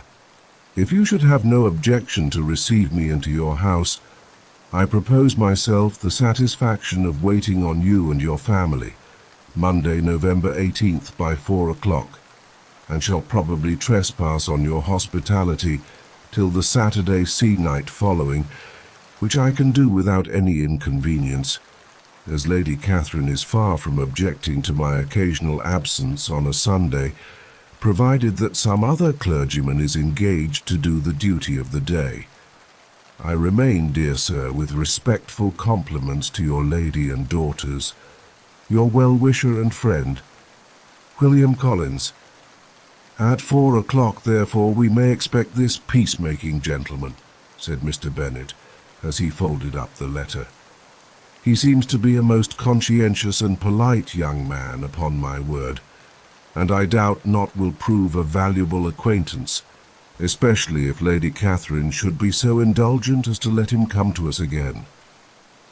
There is some sense in what he says about the girls, however, and if he is disposed to make them any amends, I shall not be the person to discourage him.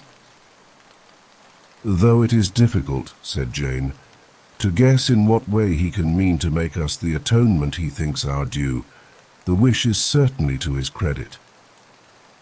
Elizabeth was chiefly struck with his extraordinary deference for Lady Catherine, and his kind intention of christening, marrying, and burying his parishioners whenever it were required. He must be an oddity, I think, said she. I cannot make him out. There is something very pompous in his style, and what can he mean by apologizing for being next in the entail? We cannot suppose he would help it if he could. Can he be a sensible man, sir? No, my dear, I think not. I have great hopes of finding him quite the reverse. There is a mixture of civility and self-importance in his letter which promises well. I am impatient to see him. In point of composition, said Mary, his letter does not seem defective. The idea of the olive branch perhaps is not wholly new, yet I think it is well expressed. To Catherine and Lydia, neither the letter nor its writer were in any degree interesting. It was next to impossible that their cousin should come in a scarlet coat, and it was now some weeks since they had received pleasure from the society of a man in any other colour. As for their mother, Mr. Collins's letter had done away much of her ill will, and she was preparing to see him with a degree of composure which astonished her husband and daughters. Mr. Collins was punctual to his time and was received with great politeness by the whole family. Mr. Bennet indeed said little, but the ladies were ready enough to talk, and Mr. Collins seemed neither in need of encouragement nor inclined to be silent himself. He was a tall, heavy-looking young man of 25. His air was grave and stately, and his manners were very formal. He had not been long seated before he complimented Mrs. Bennet on having so fine a family of daughters, said he had heard much of their beauty, but that in this instance fame had fallen short of the truth, and added that he did not doubt her seeing them all in due time well disposed of in marriage. This gallantry was not much to the taste of some of his hearers, but Mrs. Bennet, who quarrelled with no compliments, answered most readily, "You are very kind, sir, I am sure, and I wish with all my heart it may prove so, for else they will be destitute enough. Things are settled so oddly." "You allude perhaps to the entail of this estate?" "Ah, sir, I do indeed. It is a grievous affair to my poor girls, you must confess. Not that I mean to find fault with you, for such things I know are all chance in this world. There is no knowing how estates will go when once they come to be entailed.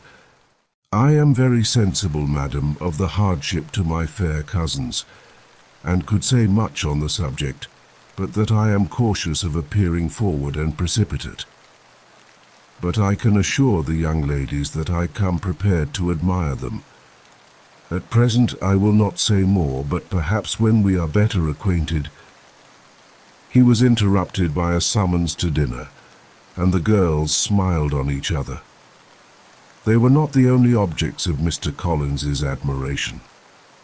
The hall, the dining-room, and all its furniture were examined and praised, and his commendation of everything would have touched Mrs. Bennet's heart, but for the mortifying supposition of his viewing it all as his own future property.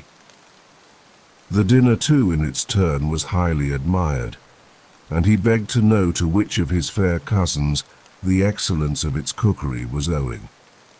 But here he was set right by Mrs. Bennet, who assured him with some asperity that they were very well able to keep a good cook, and that her daughters had nothing to do in the kitchen. He begged pardon for having displeased her. In a softened tone she declared herself not at all offended, but he continued to apologize for about a quarter of an hour. During dinner Mr. Bennet scarcely spoke at all, but when the servants were withdrawn, he thought it time to have some conversation with his guest, and therefore started a subject in which he expected him to shine, by observing that he seemed very fortunate in his patroness. Lady Catherine de Bourgh's attention to his wishes and consideration for his comfort appeared very remarkable. Mr. Bennet could not have chosen better. Mr. Collins was eloquent in her praise. The subject elevated him to more than usual solemnity of manner, and with a most important aspect he protested that he had never in his life witnessed such behavior in a person of rank, such affability and condescension as he had himself experienced from Lady Catherine. She had been graciously pleased to approve of both the discourses, which he had already had the honour of preaching before her. She had also asked him twice to dine at Rosings, and had sent for him only the Saturday before, to make up her pool of quadrille in the evening. Lady Catherine was reckoned proud by many people he knew, but he had never seen anything but affability in her. She had always spoken to him as she would to any other gentleman. She made not the smallest objection to his joining in the society of the neighbourhood, nor to his leaving his parish occasionally for a week or two to visit his relations. She had even condescended to advise him to marry as soon as he could, provided he chose with discretion, and had once paid him a visit in his humble parsonage, where she had perfectly approved all the alterations he had been making, and had even vouchsafed to suggest some herself, some shelves in the closets upstairs. "That is all very proper and civil, I am sure," said Mrs. Bennet, "and I dare say she is a very agreeable woman. It is a pity that great ladies in general are not more like her. Does she live near you, sir?" "The garden in which stands my humble abode is separated only by a lane from Rosings Park, her ladyship's residence. I think you said she was a widow, sir. Has she any family?" "She has one only daughter, the heiress of Rosings, and a very extensive property." "Ah," cried Mrs. Bennet, shaking her head. "Then she is better off than many girls. And what sort of young lady is she? Is she handsome?" "She is a most charming young lady indeed. Lady Catherine herself says that in point of true beauty, Miss de Bourgh is far superior to the handsomest of her sex, because there is that in her features which marks the young woman of distinguished birth. She is unfortunately of a sickly constitution, which has prevented her making that progress in many accomplishments which she could not otherwise have failed of, as I am informed by the lady who superintended her education and who still resides with them. But she is perfectly amiable, and often condescends to drive by my humble abode in her little phaeton and ponies." "Has she been presented?"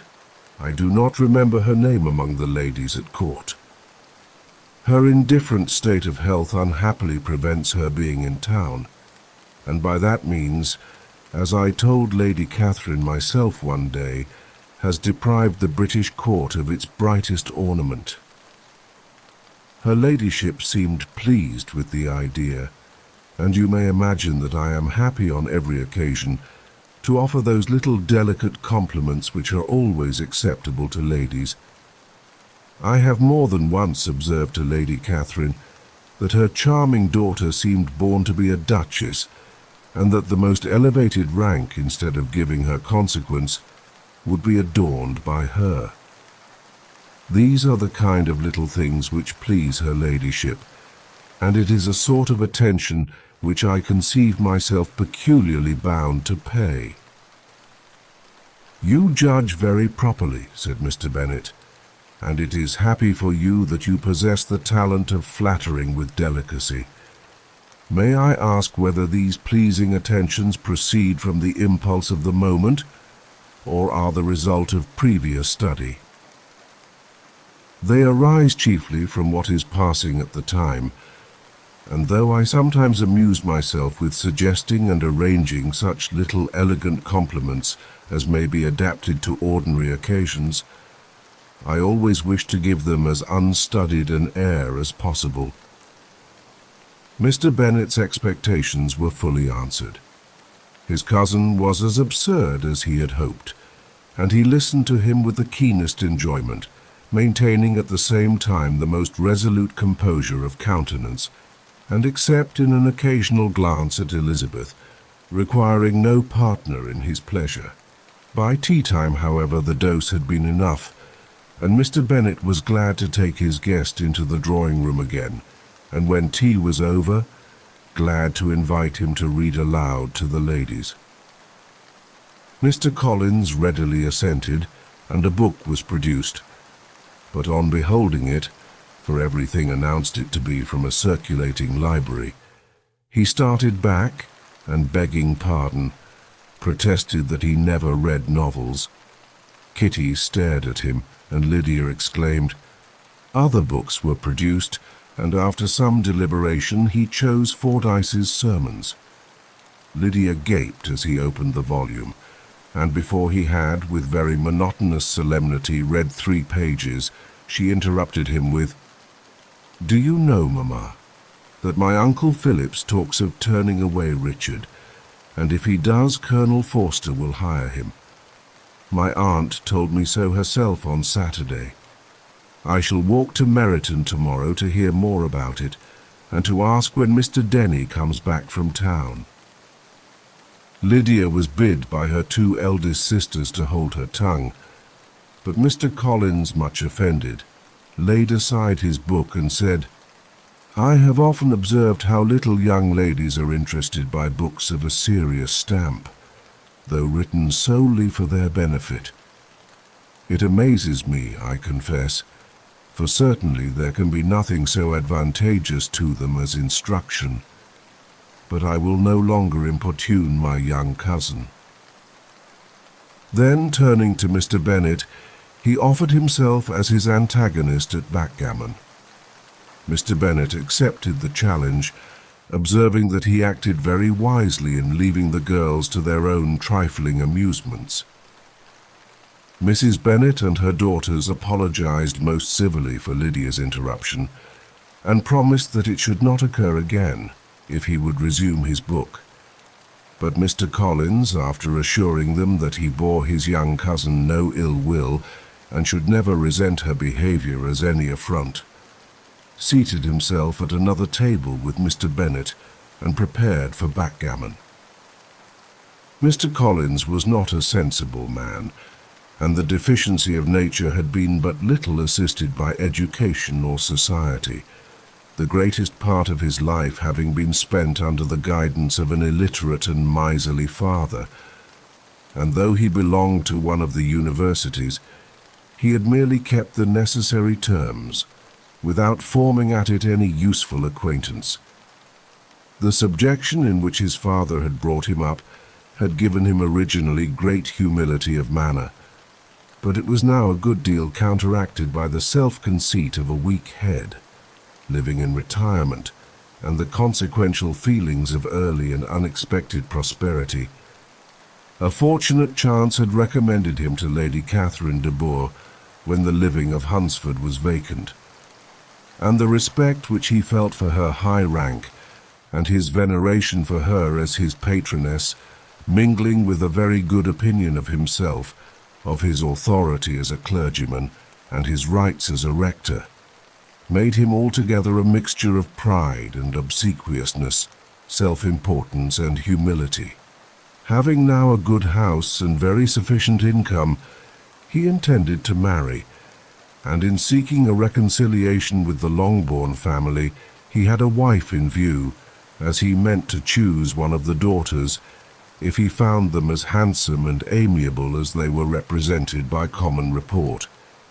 This was his plan of amends, of atonement, for inheriting their father's estate, and he thought it an excellent one, full of eligibility and suitableness, and excessively generous and disinterested on his own part.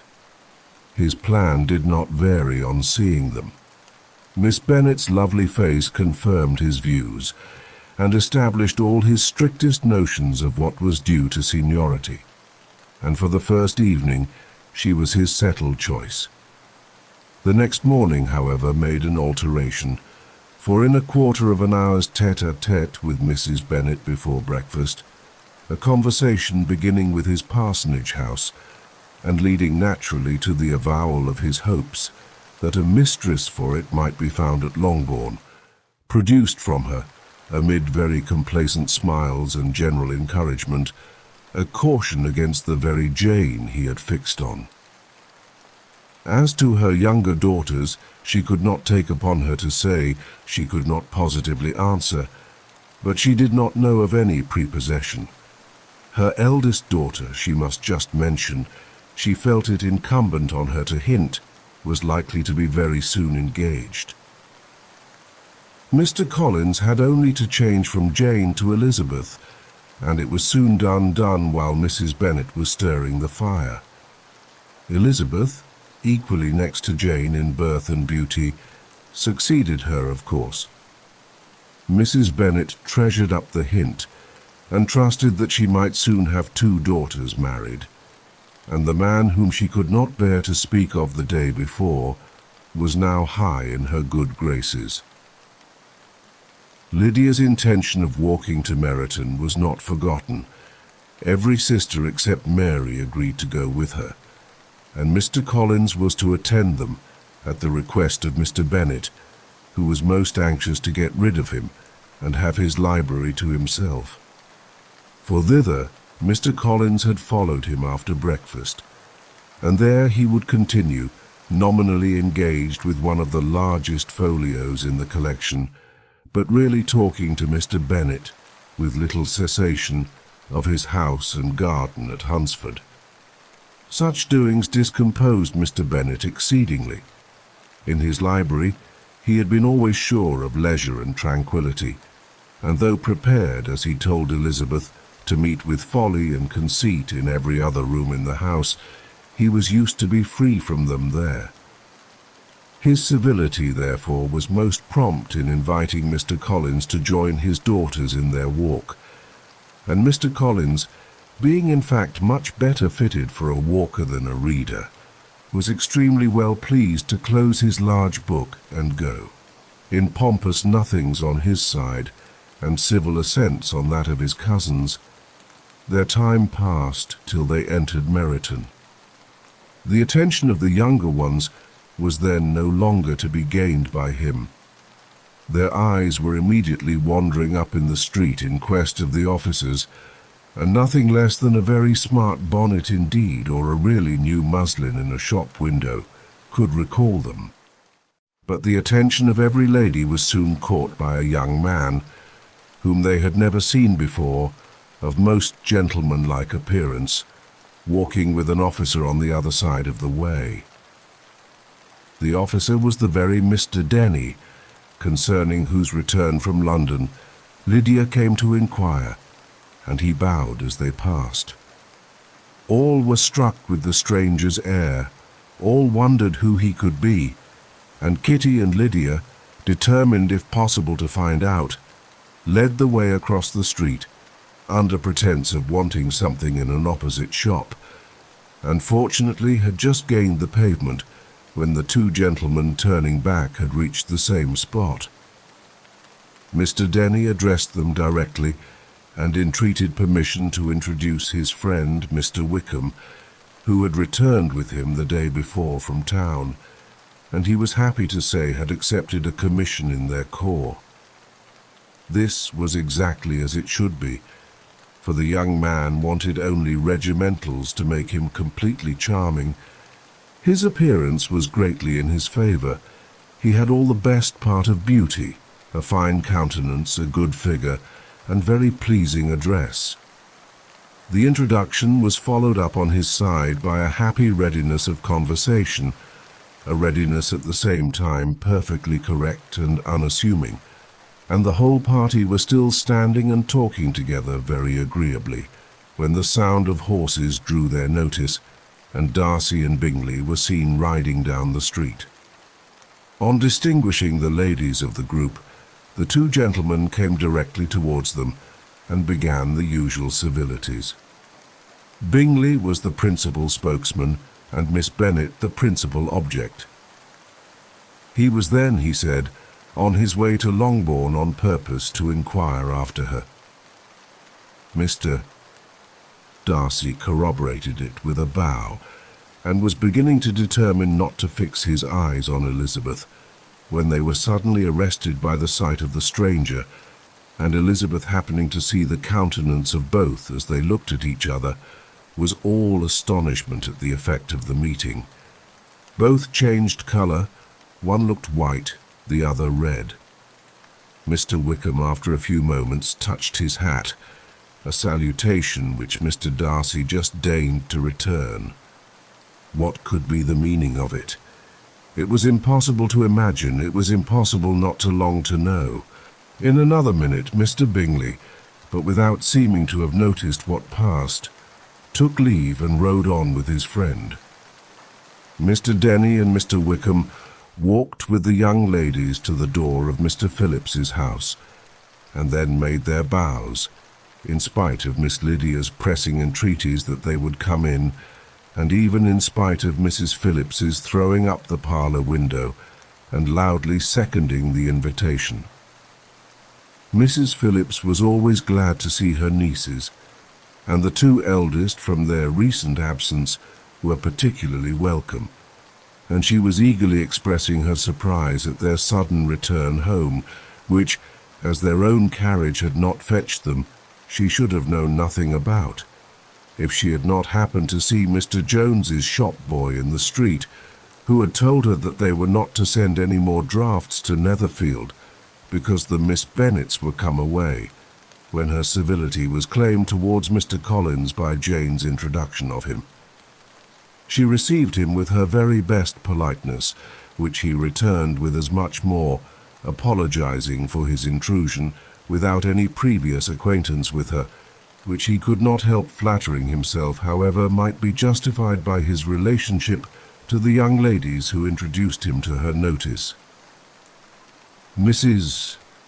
Phillips was quite awed by such an excess of good breeding, but her contemplation of one stranger was soon put an end to by exclamations and inquiries about the other, of whom, however, she could only tell her nieces what they already knew, that Mr. Denny had brought him from London, and that he was to have a lieutenant's commission in the Shire.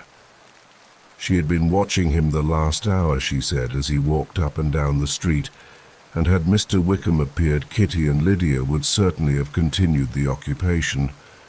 But unluckily, no one passed the windows now except a few of the officers, who in comparison with the stranger were become stupid, disagreeable fellows. Some of them were to dine with the Phillipses the next day, and their aunt promised to make her husband call on Mr. Wickham, and give him an invitation also, if the family from Longbourn would come in the evening. This was agreed to, and Mrs. Phillips protested that they would have a nice, comfortable, noisy game of lottery tickets, and a little bit of hot supper afterwards. The prospect of such delights was very cheering, and they parted in mutual good spirits. Mr. Collins repeated his apologies in quitting the room, and was assured with unwearying civility that they were perfectly needless. As they walked home, Elizabeth related to Jane what she had seen pass between the two gentlemen, but though Jane would have defended either or both, had they appeared to be wrong, she could no more explain such behavior than her sister. Mr. Collins, on his return, highly gratified Mrs. Bennet by admiring Mrs. Phillips's manners and politeness. He protested that except Lady Catherine and her daughter, he had never seen a more elegant woman, for she had not only received him with the utmost civility, but had even pointedly included him in her invitation for the next evening, although utterly unknown to her before, something he supposed might be attributed to his connection with them, but yet he had never met with so much attention in the whole course of his life. As no objection was made to the young people's engagement with their aunt, and all Mr. Collins's scruples of leaving Mr. and Mrs. Bennet for a single evening during his visit were most steadily resisted, the coach conveyed him and his 5 cousins at a suitable hour to Meryton, and the girls had the pleasure of hearing, as they entered the drawing-room, that Mr. Wickham had accepted their uncle's invitation, and was then in the house.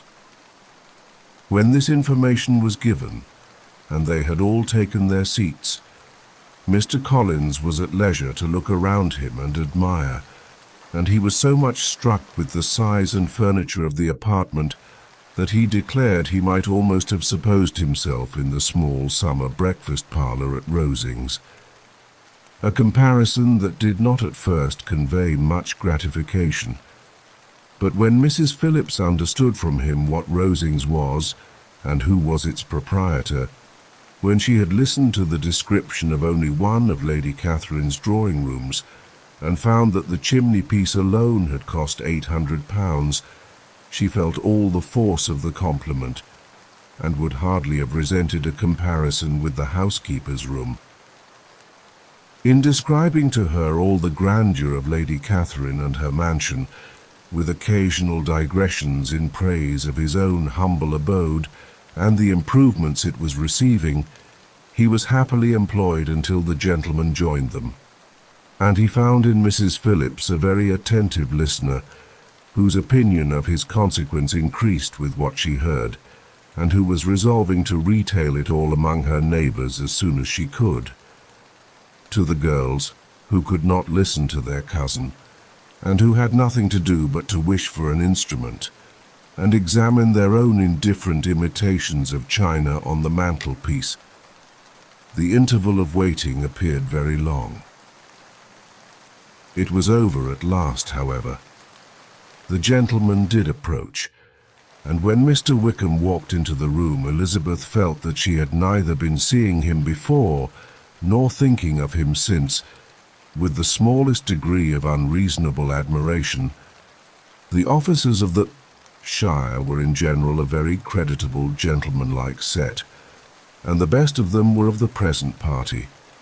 But Mr. Wickham was as far beyond them all in person, countenance, air, and walk, as they were superior to the broad-faced, stuffy Uncle Phillips, breathing port wine, who followed them into the room. Mr. Wickham was the happy man towards whom almost every female eye was turned, and Elizabeth was the happy woman by whom he finally seated himself, and the agreeable manner in which he immediately fell into conversation, though it was only on its being a wet night, and on the probability of a rainy season, made her feel that the commonest, dullest, most threadbare topic might be rendered interesting by the skill of the speaker. With such rivals for the notice of the fair as Mr. Wickham and the officers, Mr. Collins seemed likely to sink into insignificance. To the young ladies he certainly was nothing, but he had still at intervals a kind listener in Mrs. Phillips, and was, by her watchfulness, most abundantly supplied with coffee and muffin. When the card tables were placed, he had an opportunity of obliging her in return by sitting down to whist. "I know little of the game at present," said he, "but I shall be glad to improve myself, for in my situation of life—" Mrs. Phillips was very thankful for his compliance, but could not wait for his reason. Mr. Wickham did not play at whist, and with ready delight was he received at the other table between Elizabeth and Lydia. At first there seemed danger of Lydia's engrossing him entirely, for she was a most determined talker, but being likewise extremely fond of lottery tickets, she soon grew too much interested in the game, too eager in making bets and exclaiming after prizes, to have attention for anyone in particular. Allowing for the common demands of the game, Mr. Wickham was therefore at leisure to talk to Elizabeth, and she was very willing to hear him, though what she chiefly wished to hear she could not hope to be told, the history of his acquaintance with Mr. Darcy. She dared not even mention that gentleman. Her curiosity, however, was unexpectedly relieved. Mr. Wickham began the subject himself. He inquired how far Netherfield was from Meryton, and after receiving her answer, asked in an hesitating manner how long Mr. Darcy had been staying there. "About a month," said Elizabeth, and then, unwilling to let the subject drop, added, "He is a man of very large property in Derbyshire, I understand." "Yes," replied Wickham. "His estate there is a noble one, a clear 10,000 per annum. You could not have met with a person more capable of giving you certain information on that head than myself, for I have been connected with his family in a particular manner from my infancy." Elizabeth could not but look surprised. "You may well be surprised, Miss Bennet, at such an assertion, after seeing, as you probably might, the very cold manner of our meeting yesterday. Are you much acquainted with Mr. Darcy?" "As much as I ever wish to be," cried Elizabeth warmly. "I have spent 4 days in the same house with him, and I think him very disagreeable." "I have no right to give my opinion," said Wickham, "as to his being agreeable or otherwise. I am not qualified to form one. I have known him too long and too well to be a fair judge. It is impossible for me to be impartial, but I believe your opinion of him would in general astonish, and perhaps you would not express it quite so strongly anywhere else." Here you are in your own family. Upon my word, I say no more here than I might say in any house in the neighbourhood, except Netherfield. He is not at all liked in Hertfordshire. Everybody is disgusted with his pride. You will not find him more favourably spoken of by anyone. I cannot pretend to be sorry, said Wickham after a short interruption, that he or that any man should not be estimated beyond their deserts. But with him I believe it does not often happen. The world is blinded by his fortune and consequence, or frightened by his high and imposing manners, and sees him only as he chooses to be seen. I should take him, even on my slight acquaintance, to be an ill-tempered man. Wickham only shook his head. I wonder, said he at the next opportunity of speaking, whether he is likely to be in this country much longer. I do not at all know, but I heard nothing of his going away when I was at Netherfield. I hope your plans in favour of the Shire will not be affected by his being in the neighbourhood. Oh no, it is not for me to be driven away by Mr. Darcy. If he wishes to avoid seeing me, he must go. We are not on friendly terms, and it always gives me pain to meet him. But I have no reason for avoiding him but what I might proclaim to all the world, a sense of very great ill-usage, and most painful regrets at his being what he is. His father, Miss Bennet, the late Mr. Darcy, was one of the best men that ever breathed, and the truest friend I ever had. And I can never be in company with this Mr. Darcy, without being grieved to the soul by 1,000 tender recollections. His behaviour to myself has been scandalous, but I verily believe I could forgive him anything and everything, rather than his disappointing the hopes and disgracing the memory of his father. Elizabeth found the interest of the subject increase, and listened with all her heart. But the delicacy of it prevented farther inquiry. Mr. Wickham began to speak on more general topics, Meryton, the neighbourhood, the society, appearing highly pleased with all that he had yet seen, and speaking of the latter especially, with gentle but very intelligible gallantry. It was the prospect of constant society and good society, he added, which was my chief inducement to enter the Shire. I knew it to be a most respectable, agreeable corps, and my friend Denny tempted me farther by his account of their present quarters, and the very great attentions and excellent acquaintance Meryton had procured them. Society, I own, is necessary to me. I have been a disappointed man, and my spirits will not bear solitude. I must have employment and society. A military life is not what I was intended for, but circumstances have now made it eligible. The church ought to have been my profession. I was brought up for the church, and I should at this time have been in possession of a most valuable living, had it pleased the gentleman we were speaking of just now. Indeed, yes, the late Mr. Darcy bequeathed me the next presentation of the best living in his gift. He was my godfather, and excessively attached to me. I cannot do justice to his kindness. He meant to provide for me amply, and thought he had done it, but when the living fell, it was given elsewhere. Good heavens, cried Elizabeth, but how could that be? How could his will be disregarded? Why did not you seek legal redress? There was just such an informality in the terms of the bequest as to give me no hope from law. A man of honour could not have doubted the intention, but Mr. Darcy chose to doubt it, or to treat it as a merely conditional recommendation, and to assert that I had forfeited all claim to it by extravagance, imprudence, in short, anything or nothing. Certain it is that the living became vacant 2 years ago, exactly as I was of an age to hold it, and that it was given to another man. And no less certain is it that I cannot accuse myself of having really done anything to deserve to lose it. I have a warm, unguarded temper, and I may perhaps have sometimes spoken my opinion of him, and to him too freely.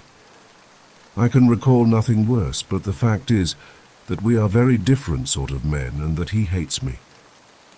This is quite shocking. He deserves to be publicly disgraced. Some time or other he will be, but it shall not be by me. Till I can forget his father, I can never defy or expose him." Elizabeth honoured him for such feelings, and thought him handsomer than ever as he expressed them. "But what," said she after a pause, "can have been his motive?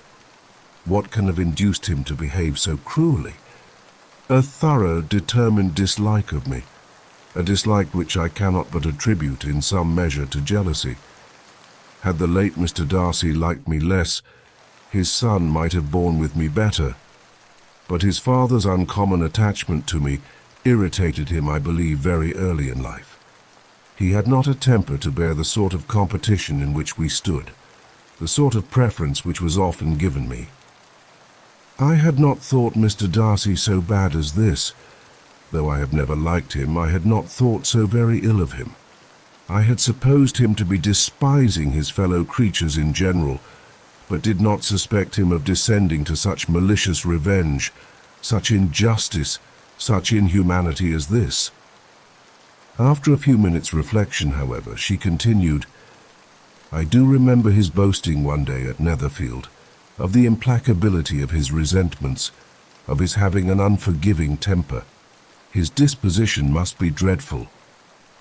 "I will not trust myself on the subject," replied Wickham. "I can hardly be just to him."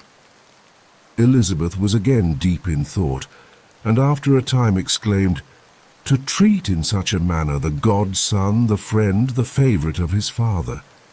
She could have added, "A young man too, like you, whose very countenance may vouch for your being amiable." But she contented herself with, "and one too who had probably been his own companion from childhood, connected together, as I think you said, in the closest manner. We were born in the same parish.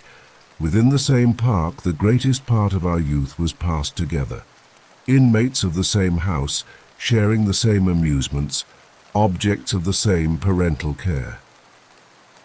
My father began life in the profession which your uncle, Mr. Phillips, appears to do so much credit to, but he gave up everything to be of use to the late Mr. Darcy, and devoted all his time to the care of the Pemberley property.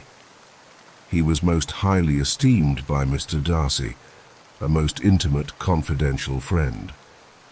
Mr. Darcy often acknowledged himself to be under the greatest obligations to my father's active superintendence, and when immediately before my father's death Mr. Darcy gave him a voluntary promise of providing for me, I am convinced that he felt it to be as much a debt of gratitude to him as of affection to myself." "How strange!" cried Elizabeth. "How abominable! I wonder that the very pride of this Mr. Darcy has not made him just to you, if from no better motive that he should not have been too proud to be dishonest, for dishonesty I must call it."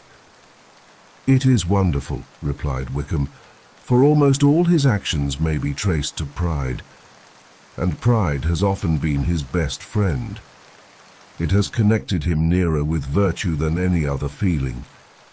But we are none of us consistent, and in his behaviour to me there were stronger impulses even than pride. Can such abominable pride as his have ever done him good?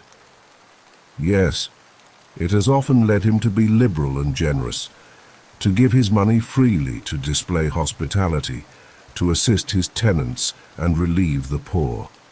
Family pride and filial pride, for he is very proud of what his father was, have done this. Not to appear to disgrace his family, to degenerate from the popular qualities, or lose the influence of the Pemberley house is a powerful motive. He has also brotherly pride, which with some brotherly affection makes him a very kind and careful guardian of his sister, and you will hear him generally cried up as the most attentive and best of brothers. What sort of a girl is Miss Darcy?" He shook his head. "I wish I could call her amiable. It gives me pain to speak ill of a Darcy, but she is too much like her brother, very, very proud. As a child, she was affectionate and pleasing and extremely fond of me, and I have devoted hours and hours to her amusement. But she is nothing to me now.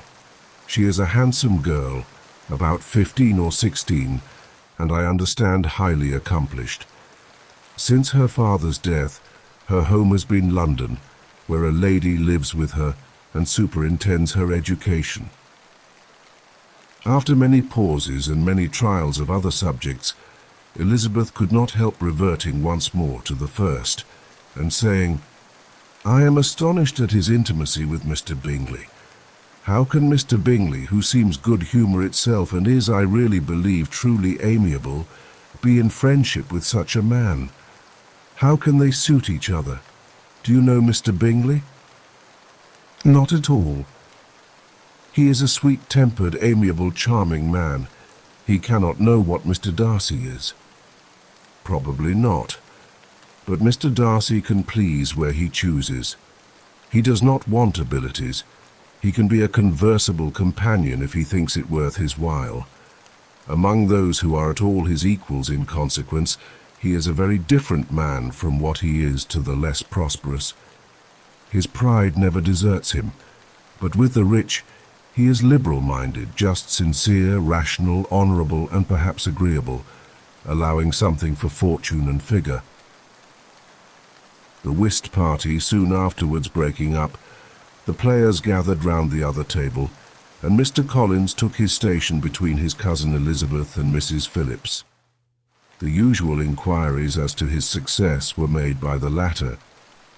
It had not been very great. He had lost every point. But when Mrs. Phillips began to express her concern thereupon, he assured her with much earnest gravity that it was not of the least importance, that he considered the money as a mere trifle, and begged she would not make herself uneasy.